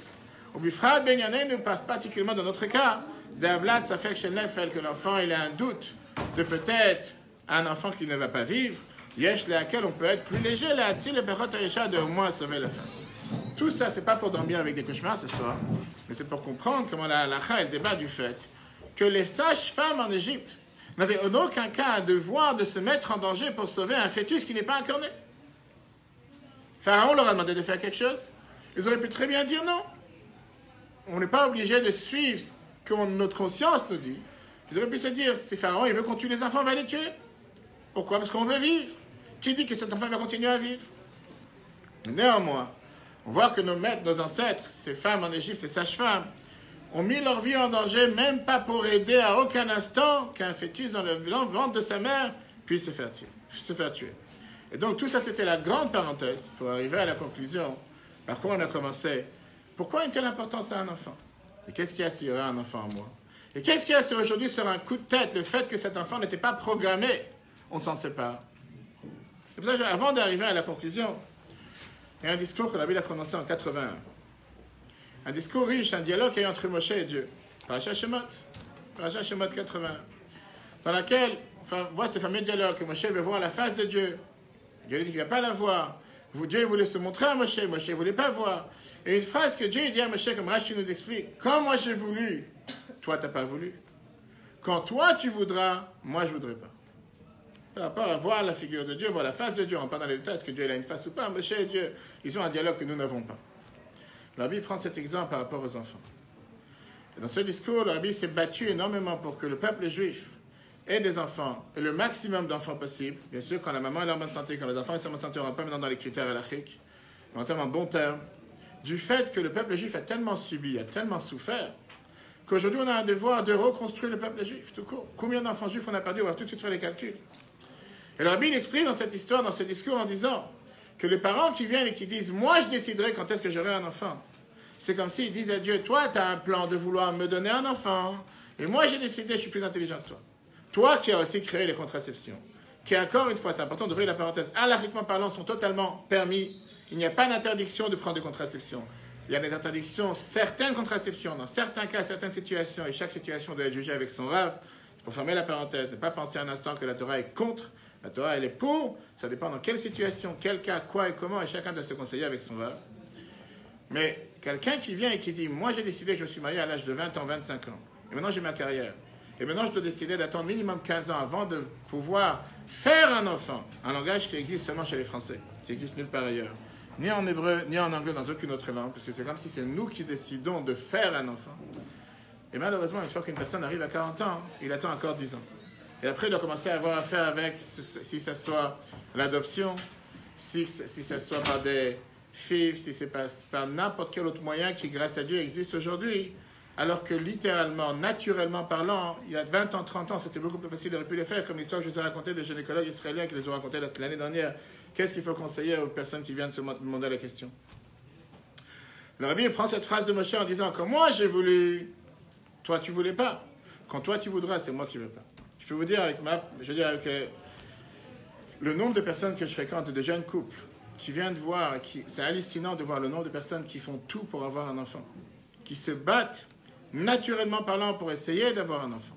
Et combien de gens malheureusement souffrent du fait que les gens se disent que je me suis marié. D'office, 9 mois, 10 mois, 11 mois plus tard, il faut absolument qu'il y ait un enfant qui arrive. Si un enfant n'est pas arrivé, c'est l'enfer. Et combien de couples essaient de tout faire pour avoir un enfant? Et des fois, ça te fait de la peine, tu dis, je ne comprends pas. Et que certains te disent, Monsieur le rabbin, j'ai décidé d'arrêter la pilule.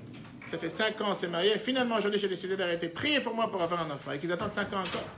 Et qu'ils attendent encore, voire 5 ans, voire 10 ans. Si c'est la pilule, si c'est le patch, si c'est le diaphragme, si c'est le stérilet, on peut en parler des heures, et ce n'est pas le sujet. Et de l'autre côté, tu as des parents qui ont toutes les facilités naturelles pour avoir un enfant et qui font tout pour ne pas en avoir. Sans ouvrir la parenthèse, on n'a pas le sujet ce soir de ceux qui pensent qu'avoir un enfant, ne pas avoir, c'est comme un jeu. Si je décide de jeter, de faire, je ne sais pas, le sleeve ou le bypass, aujourd'hui je décide si je prends un enfant, je le mets à la poubelle aujourd'hui ou demain. Peu importe, il n'était pas prévu. Qu'est-ce que je vais faire? Dans mes plans, il n'était pas prévu. La configuration de la maison n'était pas faite pour. C'est un couple m'a dit. Il y avait un salon, il y avait une chambre, on n'était pas fait pour avoir 2 chambres. Qui a dit qu'il faut avoir un enfant dans chaque chambre? Peu importe, on n'a pas de chambre. On a prévu d'acheter une maison dans 10 ans, il attendra de revenir. Que Dieu nous en préserve. Combien de gens parlent comme ça et qui finissent par attendre, pas 10 ans, mais 20 ans? Donc c'est ça la question qu'on a aujourd'hui. Quel est le devoir et quelle est l'importance d'avoir un enfant? Et qui dit que c'est moi et ma femme qui décident d'avoir un enfant? Et bien sûr, on est tous humains, on est en démocratie. Avoir un enfant directement après le mariage.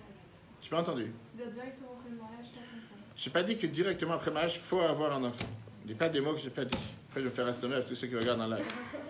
J'ai dit que c'est ni moi, ni ma femme qui décide quand est-ce qu'on aura un enfant. Tu peux avoir des couples qui vont tout faire pour ne pas en avoir et ils finiront par en avoir. Avec la pilule du lendemain, avec le stérilet, tout ce que tu veux. Si Dieu décide de leur envoyer un enfant, ils n'en auront pas un, ils en auront 3. Avec un stérilet. Et ils vont te dire, mais c'est bizarre, ça n'a pas marché. Et tous les docteurs vont te répondre, ça marche qu'à 99%, point 9, il ne faut pas prendre de responsabilité sur eux. Aucun docteur te dira, ça marche à 100%, à part si tu fais le ligament de trompe, qu'à ce moment-là, malheureusement, c'est stérile à vie. De l'autre côté, combien de parents et combien de couples vont essayer de tout faire pour se dire, on ne veut pas en avoir, parce que maintenant, voilà, on est en pleine carrière, maintenant on veut faire d'abord, on va aller se promener, on vient de se marier, on va aller faire la fête. Et qui se dit, on va se donner du temps. Et je peux te dire, au moment où je te parle, je parlais hier, tout à l'heure avec quelqu'un, qu'il a voulu se donner du temps, ça a pris 5 ans. Il s'est dit, on va attendre 1 an après le mariage, tout de suite, avoir un enfant. Il connaît les plans de Dieu. Qui a dit que Dieu voulait lui donner un enfant après le mariage? Peut-être que Dieu a décidé que pour lui, il faut qu'il attende 3 ans avant d'avoir un enfant. D'où on connaît les schémas de Dieu. La Torah te dit qu'avoir un enfant, ça dépend de 3 associés. Le père, la mère et Dieu qui envoient l'aneshama. Il n'y a pas 2 associés. Alors si tu prends une décision dans une entreprise quand tu as 3 associés à 2, tu n'as rien à faire dans l'entreprise. Il faut avoir 3 personnes pour prendre la décision, pas 2. De dire que je suis garanti que Dieu veut me donner un enfant juste après le mariage. Et que moi je décide de mettre une pause, c'est de dire avoir un manque de confiance en Dieu. Parce que la réalité, c'est que tu as beaucoup de couples qui veulent tout faire pour avoir un enfant juste après le mariage. et qui prennent aucune mode de contraception possible, et ils attendent toujours pour avoir un enfant. Est-ce que c'est d'office que n'importe quelle personne qui se marie, le lendemain, ils ont un enfant? J'ai dit une chose pareille. Je ne parle pas du nombre si vous êtes rentré une fois en maternité, et j'ai parlé avec plusieurs médecins dans la maternité. Combien d'enfants naissent sans vie? Combien d'enfants meurent à l'accouchement? Avec le cordon, pas à cause du cordon, peu importe. Des nœuds dans le cordon. Combien d'enfants, parfois, perdent leur vie au premier mois, au deuxième mois? Qui garantit que tu vas avoir un enfant dès que tu vas te marier, tout va se passer en bonne santé, et que maintenant j'ai un enfant et deux, le programme que je me suis fixé, tout va bien? Alors la question qu'on a demandé au départ, qui était, combien d'enfants doit avoir? Tout à l'heure, certains ils ont dit 2 et un chien. Ça, c'est pour la mentalité française. J'espère qu'on voit en général les familles qui ouvrent les voitures avec des familles nombreuses. C'est toujours le chien qui rentre d'abord, après le premier enfant, deuxième enfant. Des fois, les chiens, ils entrent les deux. Je rigole, mais ça fait de la peine que des gens, parfois, se disent qu'il faut avoir un certain nombre et rien d'autres. Regardons ce que la Torah me dit. Satan donne la réponse à la Gemara, Ibamot, chiffre 5, page 62. L'Oïvatel Adam, il peut y arriver, un homme n'a pas le droit de s'arrêter d'avoir des enfants, de ne pas avoir de rapport, et là, seulement s'il a déjà des enfants. Quelqu'un qui a déjà des enfants, il peut dire, je ne suis pas obligé d'avoir des rapports. Bet Shammai Amrim, combien d'enfants? Bet Shammai te dit, Shnes Trarim, minimum 2 garçons, comme si on choisit. On verra les détails. Bet Hillel Amrim, Bet Hillel te dit, Zachar on ekeva, un garçon et une fille. Bet Shammai, l'homme dit, mais Moshe, Bet Shammai, ils apprennent ça de Moshe. Shayulo Shnei Banim, qui avait 2 garçons. Et après, il s'est séparé de sa femme pour être en contact avec Dieu tout le temps. Et ça lui a coûté cher. C'est l'histoire avec Myriam, mauvaise langue, etc. Bet Hillel, l'homme dit, mais voyez chez l'Olam. Bet Hillel dit, on apprend de Dieu. Dieu, il a eu 2 enfants, il a eu Adam et Ève. Pourquoi on va se compliquer la vie? Adam et Ève, tu prends Adam et Ève. Et si tu veux faire vraiment comme Dieu, tu peux avoir un homme que la femme est venue de l'homme. Ça va créer beaucoup plus de problèmes qu'autre chose. Rabbi Yeshua Omer. Rabbi Yeshua, il vient, il nous dit, mais avant ça, c'est la maison de la Torah. Viens les Chachamim et il rajoute, Rabbi Yeshua, il dit, Nasa et Shab et Aldoto, si tu étais marié quand tu étais jeune, Yissa et Shab et Ziknoto, tu peux te marier aussi quand tu es plus âgé. Ayulo Banim et Aldoto, tu avais des enfants quand tu étais jeune, Ayulo Banim et Ziknoto, tu peux avoir des enfants quand tu es plus âgé. Chez Neymar, comme c'est écrit dans Kohelet, le fameux verset, chapitre 11, verset 6, Baboker, Zraed, Zaracha, Velaerev, Altanach Yadacha. Le matin, aie des enfants, 2 mots quand tu es jeune, tu peux être actif et avoir des enfants. Et la nuit, quand tu es plus âgé, ne t'arrête pas d'avoir des enfants. Tu ne sais pas lequel sera le meilleur, cet enfant ou cet enfant. Parfois, le fait d'en avoir les 2, ils sont très bien. Et parfois, tu peux avoir plusieurs enfants. On dit justement la paracha de cette semaine, la paracha de Yaakov avec ses 2 enfants, dans laquelle on voit comment il bénit et il dit à chaque enfant qu'est-ce qu'il va devenir. Un, il sera un juge, l'autre, il sera un roi, l'autre, il sera un prêtre, l'autre, il sera un commerçant, l'autre, il sera un étudiant. Quelqu'un qui a un enfant, il attend tout de cet enfant. Quelqu'un qui a 2 enfants, il peut au moins diviser la poire en 2. Se dire, et quelqu'un qui a 3 enfants, il va se dire, tu sais quoi? Il y aura un enfant qui sera tel niveau, tel niveau. Et la réalité, elle est que beaucoup de gens disent que quand tu as une famille, à part celle qui était tout à l'heure par là, qui est au bout, qui vit vraiment l'enfer chez elle, mais en règle générale, quand tu as plusieurs enfants dans la maison, on te dit, c'est la joie. Je suis parti la semaine dernière voir une famille, en Seine-et-Marne. Je suis très bas de Seine-et-Marne. Je suis parti voir une famille. Dans la famille, ils ont 2 enfants. Je rentre dans la maison, les gens ils se sentent gênés, le rabbin il est dans la maison, on discute, je vais voir les familles tous les soirs. Et les enfants ils courent dans tous les sens. Il a 5 ans, l'autre il a 7 ans. La mère n'était pas encore là. Le père, moi je parle avec le père. La mère elle arrive du travail après, elle arrive de Paris, elle arrive du travail. Et je parle après avec les parents, je dis alors comment ça va? Je fais quel enfer, quelle galère, je sais qu'est-ce qui se passe. Et la mère elle dit, vous voyez qu'est-ce qui se passe? Vous n'arrivez pas à placer un mot, il court sur le canapé, il court dans tous les sens, il y a le ballon qui sort. C'était mardi soir, le mercredi il n'y a pas d'école. Je dis ça vous appelez l'enfer? Je remercie le bon Dieu que vous avez la chance d'avoir du bruit dans la maison qui vient grâce à des enfants. Qu'est-ce que vous voulez comme bruit? Vous voulez le marteau-piqueur qui tape dans la maison? Vous voulez quoi? Vous voulez les voisins qui tapent sans arrêt? Vous avez la chance. Vous savez c'est quoi une maison morte? Une maison où il y a un jeune couple, où il y a des couples qui attendent d'avoir un enfant, de pouvoir entendre le bruit ou le cri d'un enfant, même si tu dois se lever 3 fois par nuit ou 10 fois par nuit, pas seulement la mère, même le père, et que malheureusement ça n'arrive pas. Vous avez la chance. Je ne parle pas des familles qui ont un seul enfant et qui prient tous les jours vivement d'avoir un autre enfant. Vous avez la chance d'avoir des enfants. Combien d'années on te demande d'avoir un sacrifice? 3 ans, 4 ans, les premières années, un enfant il est autonome. Ne t'inquiète pas, à 4 ans, 5 ans, il est déjà tout seul, il n'a pas besoin de toi que tu lui dises quoi faire, c'est lui qui lui dit quoi faire. Prends pas la tête, les gens, quel enfer. Une autre femme qui a accouché il y a 3 semaines. Grâce à Dieu, tout va bien, une fille. Et j'ai l'habitude d'aller visiter les personnes qui ont accouché, et je parle aussi avec les maris. On va toujours s'inquiéter aux 2, il faut pas s'inquiéter seulement à la femme. Le père aussi, il a passé un traumatisme énorme, on va savoir. Et déjà qu'il ne dort pas la nuit. et je demande au mari alors comment ça va, parce que sa femme était à l'hôpital, elle a eu une césarienne, elle était 2-3 jours à l'hôpital. Et je demande au mari alors comment ça va, il me fait c'est la vérité. C'est une galère, mais je ne me rendais pas compte jusqu'à présent. Je fais de quoi tu parles? Il fait j'ai les enfants avec moi, je ne peux rien faire. Il fait mais ils me prennent la tête, vivement qu'elles reviennent. Je fais tout d'abord, c'est la plus belle bénédiction que tu as pu recevoir, que finalement tu te rends compte c'est quoi les efforts que ta femme a fait quotidiennement. Numéro 1, jusqu'à présent tu t'es pas rendu compte. Je fais deuxièmement, c'est pas des étrangers ces enfants, c'est pas des immigrants que tu as pris dans la rue, ce sont tes enfants. Je fais de quoi cette galère? De quoi tu parles ici? Comment tu veux parler une chose pareille? Mais le problème c'est qu'on rigole ici, c'est bien de rigoler. Mais il y a beaucoup qui le pensent sérieusement. Il y a beaucoup qui n'osent pas le dire, que cette personne qui m'a dit ça, dit le même, chaque fois que je parle avec lui, je me tue pour mes enfants. Mais le moment où il les a avec lui pendant 1 heure, c'est la galère. C'est l'enfer sur terre. Tu te tues pour tes enfants et c'est la galère. Pourquoi tu te tues pour eux? Mets-les dans la rue. On va aller dans un internat, on va aller, je sais pas, dans une maison, on va se voir une maison de repos avec des vieux, peut-être ils vont les rendre joyeux. Qu'est-ce que tu fais avec ces enfants si c'est une galère pour toi? Et encore une fois, malheureusement, on ne se rend pas compte qu'il y a énormément de personnes aujourd'hui qui te disent la fameuse réponse. Je le bien qu'est-ce que vous voulez, on doit travailler, il faut faire vivre la famille. Je peux vous en parler de cette histoire sans fin. J'ai un cours à 8h30 à ma ville. Une famille qui a eu un enfant, qu'elle me disait, j'attends 2-3 semaines qu'il s'adapte à la maison pour m'en débarrasser, pour la mettre avec la nounou. Mais moi, je me dis, combien d'enfants aujourd'hui grandissent avec les nounous? Pour eux, les nounous, c'est leur mère et leur père. Beaucoup plus que leurs vrais parents. C'est eux qui les douchent, c'est eux qui les mettent au lit, c'est eux qui les lèvent le matin, c'est eux qui les habillent. Les parents, ils sont là pour, je sais pas, l'enfant, il connaît beaucoup plus la nounou que ses parents. Les parents rentrent le soir, je parle d'une famille spéciale, et je dis, c'est une famille particulière que je connais. La mère, elle rentrait tous les soirs à 9h, l'enfant était déjà au lit. Le matin, c'est la nounou qui s'occupe d'elle. Elle a sa chambre, elle s'occupe, bref. Les enfants, quand est-ce qu'ils ont vu les parents dans la semaine? Peut-être Shabbat, peut-être vendredi soir, peut-être dans la journée, ni ils s'intéressent à leur travail, s'ils ont fait quelque chose à l'école, s'ils ont à l'aise, pas à l'aise, ni qu'est-ce qu'ils ont mangé, ni qu'ils ont pris de tout est programmé, tout est organisé, tant mieux pour eux. Mais que ces enfants, à l'âge de 10 ans, 12 ans, 15 ans, je dis encore une fois en connaissance de personnes, quand les parents leur demandent de faire quoi que ce soit, ils disent, toi, t'es mon père, je te connais pas d'où tu sors. Combien de fois je t'ai vu en 15 ans? Oui, tu nous as pris en vacances, c'est vrai. Et combien de parents te disent, mais j'ai tout fait pour eux. Je les ai pris en vacances, je les ai pris en Israël avec moi, et je les ai envoyés à Taglit, et je les ai envoyés aux Zéhi. Va savoir, j'ai tout fait pour eux.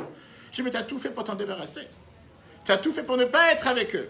En leur faisant croire que tu as tout fait pour eux, ils n'ont pas eu ce sentiment. Eux, ils ont un sentiment qu'ils sont une corvée, qu'ils sont une galère sur la famille, qu'ils sont un poids lourd sur toi, et que tout le temps que tu pouvais, tu dis vivement respirer. Moi, je vais à Elat, moi, je les envoie à Taglit.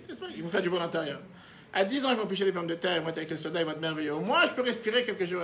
Je dis, mais finalement, tu as un moment pour être avec tes enfants. Tout en n'était pas avec eux. Tu choisis à chaque instant pour ne pas être avec eux. Finalement, tu as un moment pour être... Même là, tu choisis de ne pas être avec eux. Tu arrives le soir de Pessah, le Seder, je vais aller à l'hôtel. Pourquoi? Parce qu'il y a un Seder organisé pour les enfants. Au moins, moi, je peux être avec mes copains. Je dis, mais même les fêtes, tu veux t'en débarrasser? Et je dis, mais c'est encore une fois, on parle entre nous. C'est le monde dans lequel on vit, pas se voiler la face. Alors que ces mêmes personnes disent du jour au lendemain, je me tue pour mes enfants. Je ne parle pas des femmes, c'est un autre sujet, c'est exactement la même chose. Donc d'après la halakha, d'après la Torah, Batilal te dit, un garçon et une fille, ça suffit. Chachamim te dit, si tu as le pouvoir d'avoir d'autres enfants, qui te dit que tu auras d'autres enfants? Et qui te dit que Dieu, il a décidé que toi, tu dois avoir, ou tu pourras avoir 4 enfants, 5 enfants, 10 enfants, on ne peut pas savoir combien. Et de l'autre côté, comme j'ai dit, quelqu'un qui dit, moi je vais avoir un enfant tous les 5 ans. J'ai fait mon programme. Puisque je vais mourir telle date, puisque je vais me marier telle date, il me reste 80 ans dans ma vie, où exactement je vais mettre cet enfant? Et si jamais il n'arrive pas à la date que tu as fixée, qu'est-ce que tu vas faire? On a vu ça avec Abraham. Abraham, au départ, il a eu Ishmaël et Yitzhak. On a dit tout à l'heure, à l'âge de 87 ans, Ishmaël, Yitzhak à l'âge de 90 ans, on aurait pu dire, ça y est, qu'est-ce que tu prends la tête? 90 ans, quelqu'un en maison de repos, il a un enfant, laisse vivre. À 137 ans, Sarah est décédée, il est parti, il s'est marié avec Toura, qui était Agar, il a eu encore 6 enfants. Quelle est la raison pourquoi la Torah elle attend de nous de se fatiguer pour avoir des enfants? Pour comprendre ça, il faut encore une fois réfléchir et revoir la situation qu'on a dit tout à l'heure par rapport au sacrifice que les sages-femmes ont fait et l'enseignement surtout qu'on apprend pour nous aujourd'hui. Il y avait un shliach Chabad qui a voulu fêter ses 25 ans de shlichut dans un endroit.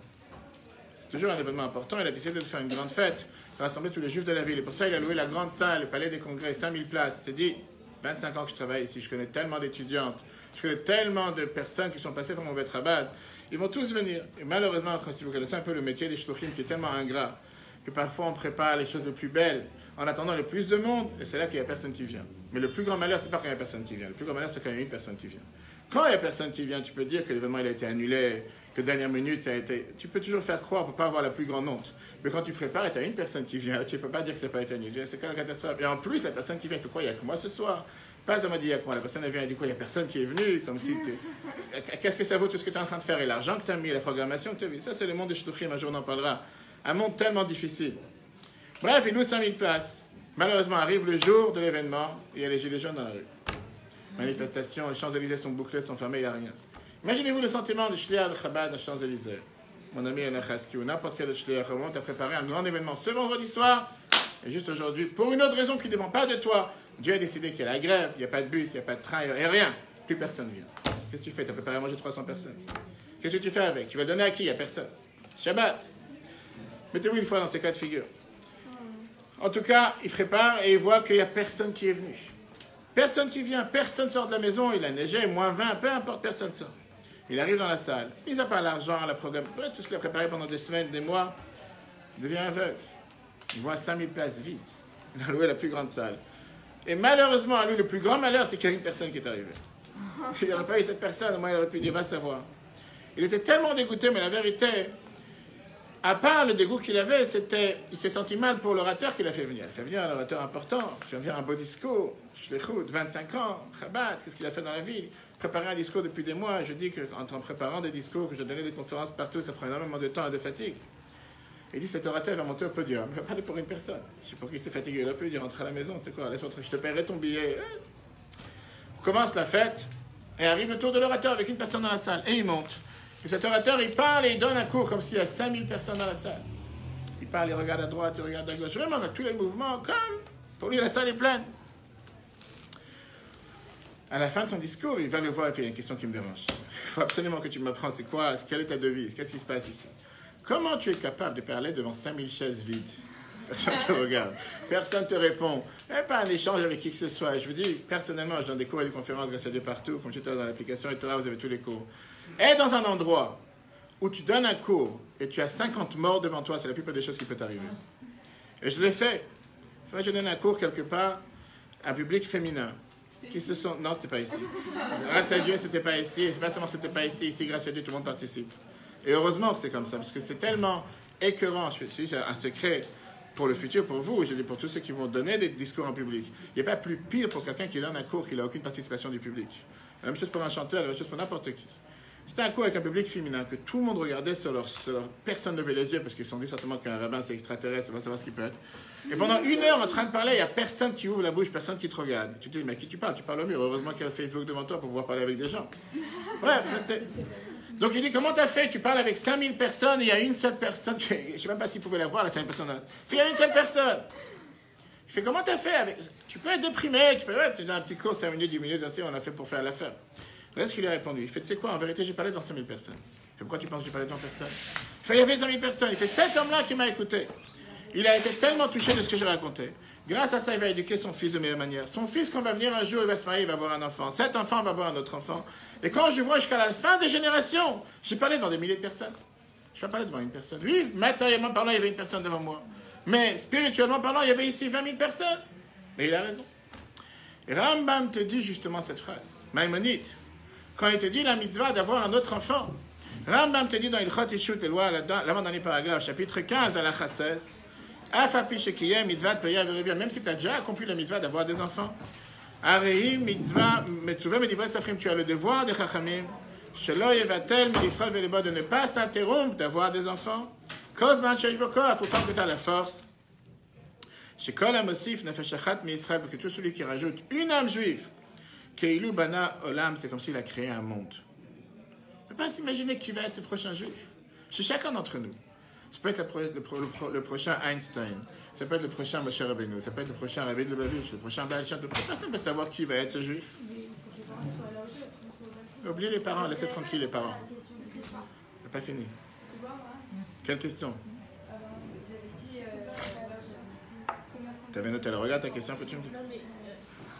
Et tu vois, on n'a pas fini. Pourquoi tout d'un coup, les questions? Une seconde. On va voir les questions tout de suite. Ah oui, vous avez dit qu'avant d'avoir un enfant, c'est beaucoup plus qu'un homme et une femme qui s'accouplent. C'est autre chose, vous avez dit. Oui. Quoi? Donc, on va voir C'est pas juste que tu as un homme et une femme qui se mettent ensemble pour ça qu'il y a un enfant qui arrive. Il y a un Dieu qui est mélangé à l'intérieur. Un enfant n'est pas un enfant. Un enfant, c'est 7 enfants, 16 enfants, ses petits-enfants, ses enfants, jusqu'à la fin de toutes les générations. Quand tu fais un effort d'avoir un enfant, et c'est vrai que c'est un effort, tu rajoutes au peuple juif tout un régiment, pas juste un enfant. Et qui connaît la valeur d'un seul enfant? Et qui sait qu'est-ce qu'on peut faire dans le monde? Qu'est-ce que peut changer une seule personne? C'est notre histoire. Le Rav Chaim Gutnick est connu comme, il est décédé, c'était un des grands shluchim du Rabbi en Australie. J'ai eu la chance de le connaître et de parler avec lui plusieurs fois. C'est quelqu'un qui avait une force d'oratoire, parole. Il donnait des discours que quand il parlait, il n'y avait pas une personne qui osait parler. C'est quelqu'un qui savait crier, il savait parler, et les gens, ils étaient là. Le Rav Gutnick en Australie, le père de toute la famille Gutnick en Australie, c'était quelqu'un qui savait parler comme il faut. Et vraiment, il parlait merveilleusement. Avec beaucoup de charisme, beaucoup de force. Où il parlait, les gens, ils étaient... Il est parti une fois dans une vieille... Il est parti en Yichidut chez le Rabbi, en audience privée chez le Rabbi.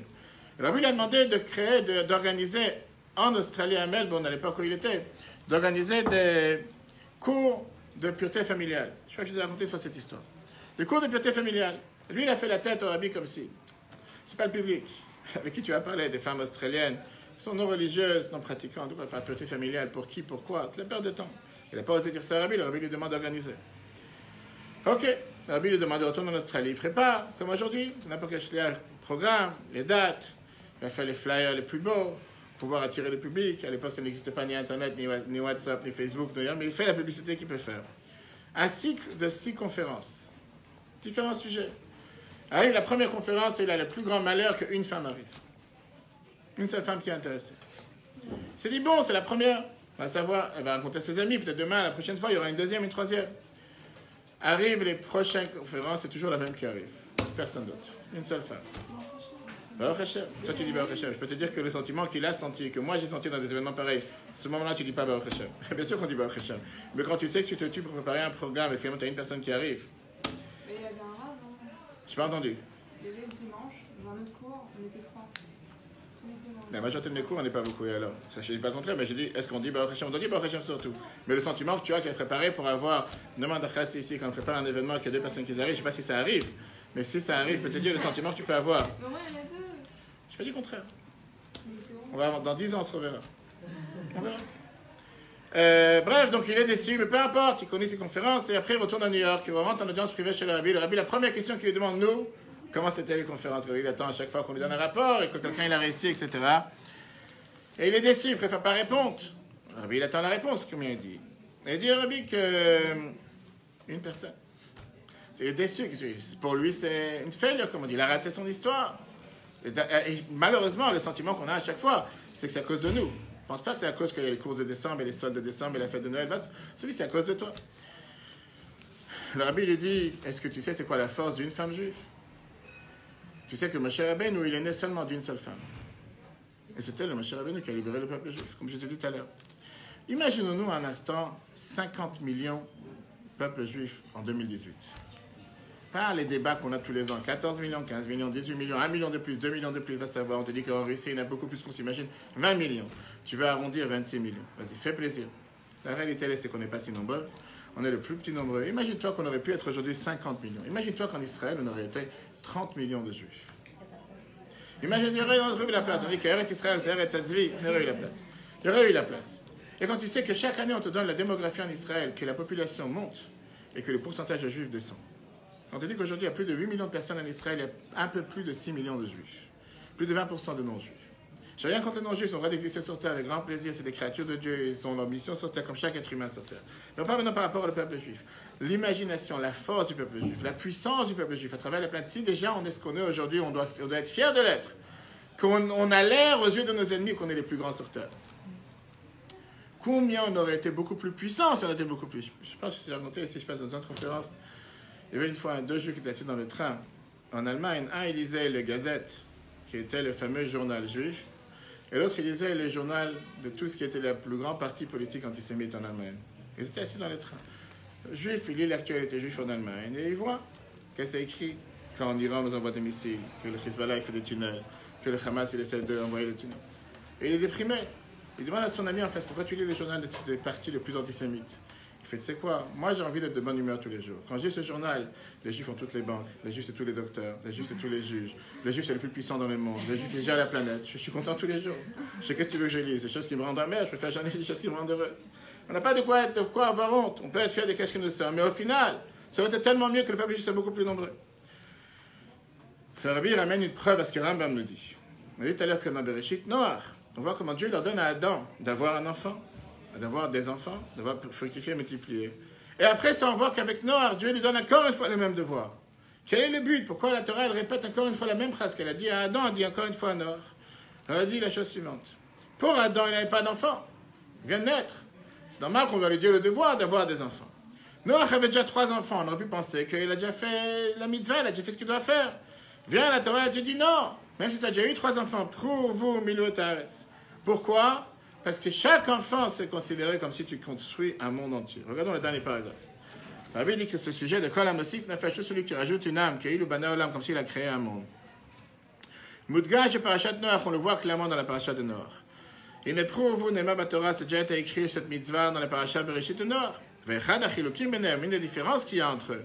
Chez la Parashat Bereshit, Nema Adam Arishon, ça a été dit à Adam. Chez l'Ifnei Amirat Hatzivu, Iladim, avant que lui donne l'ordre, il n'avait pas d'enfant. Mouvan, chez Bazé Medoubar, Ikar, Kiyum, Mitzvah Perivérigé, bien sûr que ça, c'est l'essentiel de la mitzvah d'avoir des enfants, il n'a pas eu d'enfants. Mais dans la paracha de Noach, prouve-vous, c'est écrit, donné à Noach lui-même. Chez Gvar, Ayulosh Toshabanim, il avait déjà 3 enfants. Viesh Lomer, on peut dire, chez Bazé Nirmaz, Gam, Ashagam, Osafat, Nefesh, le fait de rajouter une seule âme. Ça fait partie de la mitzvah de prière Verivia, ou Keil, ou Bana Olam, et comme s'il a créé un monde. Combien de fois la Bible a parlé sur l'importance d'avoir des enfants, que chaque enfant amène avec lui la parnassa, chaque enfant amène avec lui la manière comment il va survivre. Une des réponses qu'on a donné une fois à une femme qui parlait de contraception et qui parlait de pause et qui parlait de s'arrêter, de se reposer, qu'encore une fois, halachiquement parlant, c'est tout à fait permis, pas seulement permis, dans plusieurs cas, c'est un dû. Il n'y a aucun devoir d'avoir un enfant tous les 9 mois, c'est pas le sujet de ce soir. La Bible dit comme quoi Dieu il est capable de gérer, de faire vivre des milliards de personnes sur la planète. Et tu penses qu'un enfant qui va arriver chez un couple juif, il ne va pas pouvoir le nourrir? Quand la Torah te dit que chaque chat et chaque souris qui existe sur la planète, Dieu il est capable de les faire nourrir, de leur donner à manger, et tu parles qu'un enfant juif ne va pas pouvoir. Alors les gens ils se disent, moi j'ai mis tant d'argent de côté pour le collège de mes enfants, j'ai mon calcul dans ma compte en banque seulement pour 2 enfants, je ne peux pas avoir un 3e. C'est déjà trop, ou la voiture elle est trop petite, ou la maison elle est trop petite. La Torah vient et nous dit encore une fois, quand on sait la fameuse réponse que la Bible a donnée à Elie Wiesel, qui ne voulait pas se marier, qui ne voulait pas avoir d'enfants, après ce qu'il a vu dans la guerre, que c'est la plus pire victoire que tu peux donner à Hitler. Le fait de ne pas donner la continuité au peuple juif. Et le fait d'être marié, d'avoir des enfants, il s'est marié, il a eu un enfant grâce au Rabbi, le Rabbi lui a envoyé un bouquet de fleurs le jour de son mariage et le jour de la brit milah de son fils Elisha. Le Rabbi lui dit comme quoi c'est la meilleure revanche qu'on peut avoir sur tout ce qui sont ceux qui vont nous tuer. La semaine dernière, le couple est sorti de l'hôpital en Israël quand ils ont perdu leur enfant 4 jours après qu'il est né, qu'il a été enlevé du ventre de leur mère par force. La première phrase que la maman elle a dit, s'ils pensent qu'ils vont nous avoir, ils doivent savoir qu'ils se trompent et qu'on aura, si Dieu veut, des autres enfants. Ça a été la force de notre peuple. Avec tout ce que le peuple juif a subi, a souffert, depuis 70 ans et depuis 3000 ans, tous les pogroms, etc. Heureusement qu'on a cette vision des choses.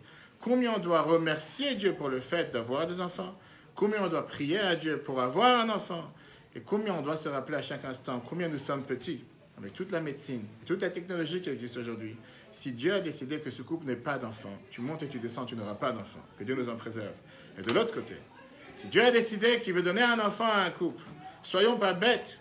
Ne pensons pas qu'on peut soi-disant venir et se mélanger, comme on a été à la réponse du Rabbi, se mélanger dans le projet de Dieu en disant, lui il a décidé, moi j'ai décidé de refuser cette bénédiction, qui parfois peut malheureusement coûter cher.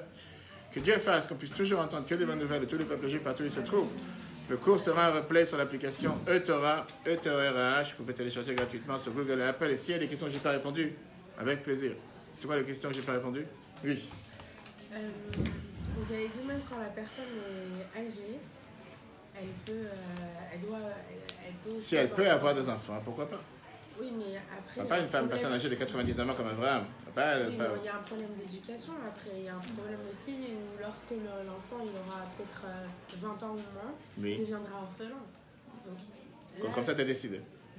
Quoi? Comme ça, tu as décidé. Pourquoi il sera orphelin? Parce que son père, il avait quoi? 80 ans quand il est né? Bah, si, mais qu'est-ce que ça veut dire âgé? Qu'est-ce que ça veut dire âgé? Bah déjà, 55, je trouve que c'est... On a parlé, j'ai donné un âge, j'ai donné 55. Non, mais je sais pas. Je sais pas qu'il y a des Tunisiens ici, 55. Ce que je suis en train de dire, c'est que si, en général... J'ai pas d'âge. Non, mais si en général, la moyenne, c'est la moyenne, par exemple, en France, c'est pour un homme, c'est 80 ans. Si un homme tout seul sans femme ne peut pas avoir d'enfant. Quelle est la moyenne pour une femme? Une femme peut avoir un enfant. Il y a des cas, on a eu des femmes, qui ont eu des enfants à 50 ans, à 60 ans, mais c'est rare. En général, c'est pas comme ça. En général, ça se passe pas. En général, entre 40 et 50, la majorité des femmes, elles arrêtent d'avoir des enfants. En réalité. C'est la réalité des femmes. Mais comme j'ai dit tout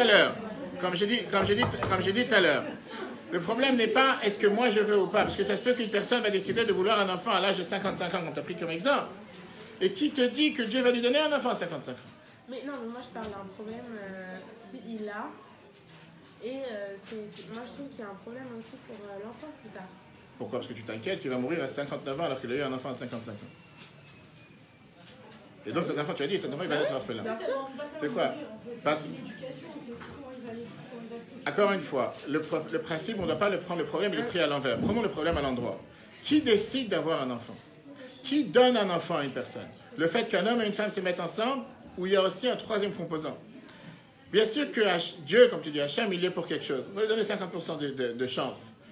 Mais à part le mari et la femme qui se mettent ensemble, il y a aussi Dieu qui décide de faire en sorte. Donc qui te dit parce que cet homme et cette femme vont se mettre ensemble, automatiquement ils vont avoir un enfant?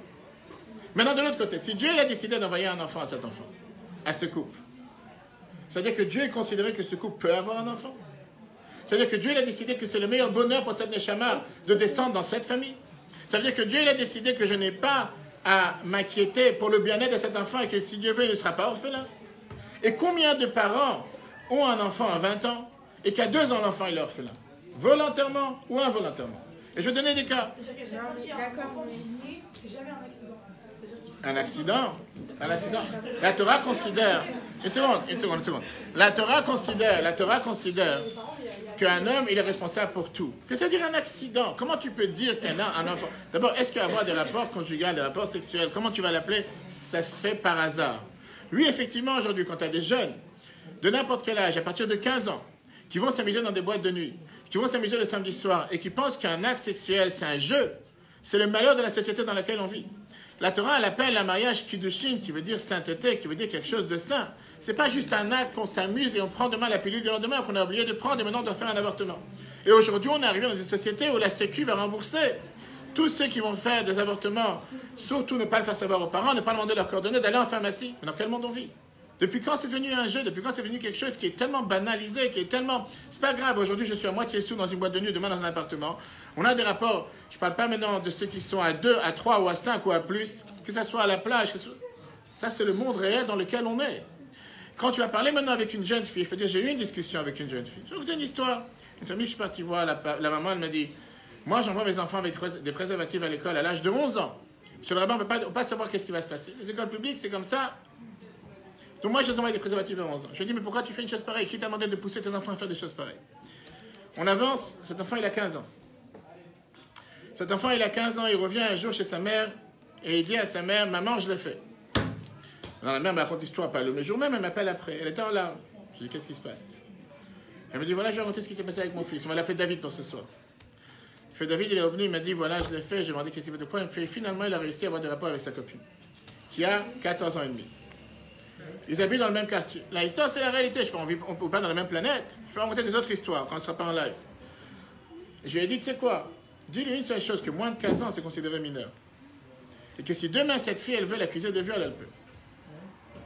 Et quand je te dis ça, je vais raconter une autre histoire. Une personne qui est sortie avec une fille pour s'amuser, juste pour aller boire un verre, pour rien d'autre. Et qu'il a eu des rapports avec elle dans la voiture. Que cette fille était d'une famille que la famille ne pouvait pas supporter, qu'on a sali sa fille. On en parle un autre jour. Et que la fille est partie au commissariat le lendemain en disant qu'elle a été violée par ce monsieur. Ce monsieur m'appelle pour me demander qu'est-ce que je peux faire pour m'en sortir. Monsieur le rabbin, faites quelque chose pour moi, une prière. Je sais qu'est-ce qui se passe. Il me raconte l'histoire. Je ne suis pas là pour maintenant accabler une personne pareille, ni pour juger une personne pareille. Mais qui t'a dit qu'un tel acte se fait dans la voiture, pour boire un verre, pour s'amuser, juste pour essayer? Ça, c'est le monde dans lequel on vit. Et de l'autre côté, quand la Torah elle te donne tellement de lois, tellement de notions, et tellement quoi faire, comment faire. Donc quand tu viens et tu demandes, est-ce que ça ne peut pas arriver qu'un enfant arrive par accident? Tu peux tout faire par accident. Tu peux répondre à un portable. Pendant que tu conduis, tu auras un accident aussi. Mais dire que tu n'es pas coupable, ça s'appelle un accident. Bien sûr, c'est un accident. Mais au final, tu es coupable. Pourquoi tu as regardé sur ton portable? Tu n'as pas regardé sur la voiture? Tu as décidé d'avoir un rapport. Maintenant, on ne va pas rentrer dans protéger, non protéger, oublie. Ce n'est pas un jeu. On n'est pas ici parti pour s'amuser. Et oui, la Torah considère que le corps humain ne nous appartient pas. Et oui, la Torah considère que toutes ces choses, ce sont des choses qui sont tellement saintes et pures, et qu'il y a un Dieu qui est mélangé à chaque instant. Et que n'importe quel sperme qui est parti dans le vide, c'est un sperme qui est considéré comme une âme qui a été tuée. Je vais vous parler des heures sur ce sujet, on ne va pas parler de ça maintenant, ce n'est pas le sujet principal. Si vous voulez un autre jour, pourquoi pas. Mais la réalité, elle est que si je suis convaincu qu'il y a un Dieu sur terre, et que ce Dieu décide de confier une neshama à qui lui, il a décidé, pas moi ni ma femme. Et que si Dieu il a décidé que c'est moi et ma femme qu'on mérite de recevoir un tel cadeau, d'avoir une âme, qui je suis pour lui dire, j'ai pas besoin de ta bénédiction. De l'autre côté, comme je te dis tout à l'heure, tu as des couples qui vont tout faire. Je peux te raconter une histoire avec un autre couple, qu'ils ont 2 enfants, et que la femme, elle est en larmes et elle pleure tous les jours du fait qu'elle ne réussit pas à avoir un autre enfant. Et je parlais avec son mari il n'y a pas longtemps, je lui disais, mais remercions le bon Dieu que tu as 2 enfants en bonne santé. Combien n'ont pas la chance d'avoir ces enfants? Quand j'ai dit, quand tu mets aujourd'hui sur la balance, le nombre de couples qui pleurent à longueur de journée de ne pas pouvoir avoir un seul enfant et qui seraient prêts à tout faire, que ça coûte 20 000 euros, 24 000 euros, d'aller dans les autres pays pour pouvoir faire des filles et pas, malheureusement, la majorité, ça ne marche pas. Et des fois, une fois que ça marche, et quand ça marche, ils ont tout d'un coup 3 grossesses ou 4 grossesses qui font en tuer 2 et garder 2. Je peux te raconter des histoires, mais ce n'est pas maintenant. Et de l'autre côté, tu as des gens qui ont toutes les facilités naturelles pour pouvoir avoir des enfants et qui s'en moquent. Et qui se disent, c'est moi qui décide quand j'en aurai. Comme je te dis tout à l'heure, le jour où ils veulent en avoir, le bon Dieu les attend au tournant. On n'a pas le droit de juger pareil. Mais je te parle de fait des gens qui viennent te pleurer. Ils disent, monsieur le rabbin, ça fait 5 ans qu'on a arrêté la pilule, pourquoi on n'a pas d'enfant? Je peux savoir qu'est-ce que tu as fait avec ton corps jusqu'à présent. Je ne suis pas au courant. Combien on a le devoir de remercier Dieu qu'on a la santé?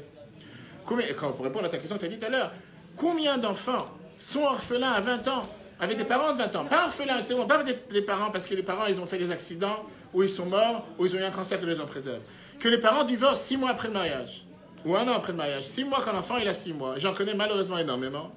Que l'enfant il est trimballé comme un sac de pommes de terre entre le père et la mère, et tout va bien, on s'entend bien. On a fait un divorce à l'amiable. Monsieur le rabbin, moi et ma copine, on s'entend bien. Mon ex, on s'entend très bien.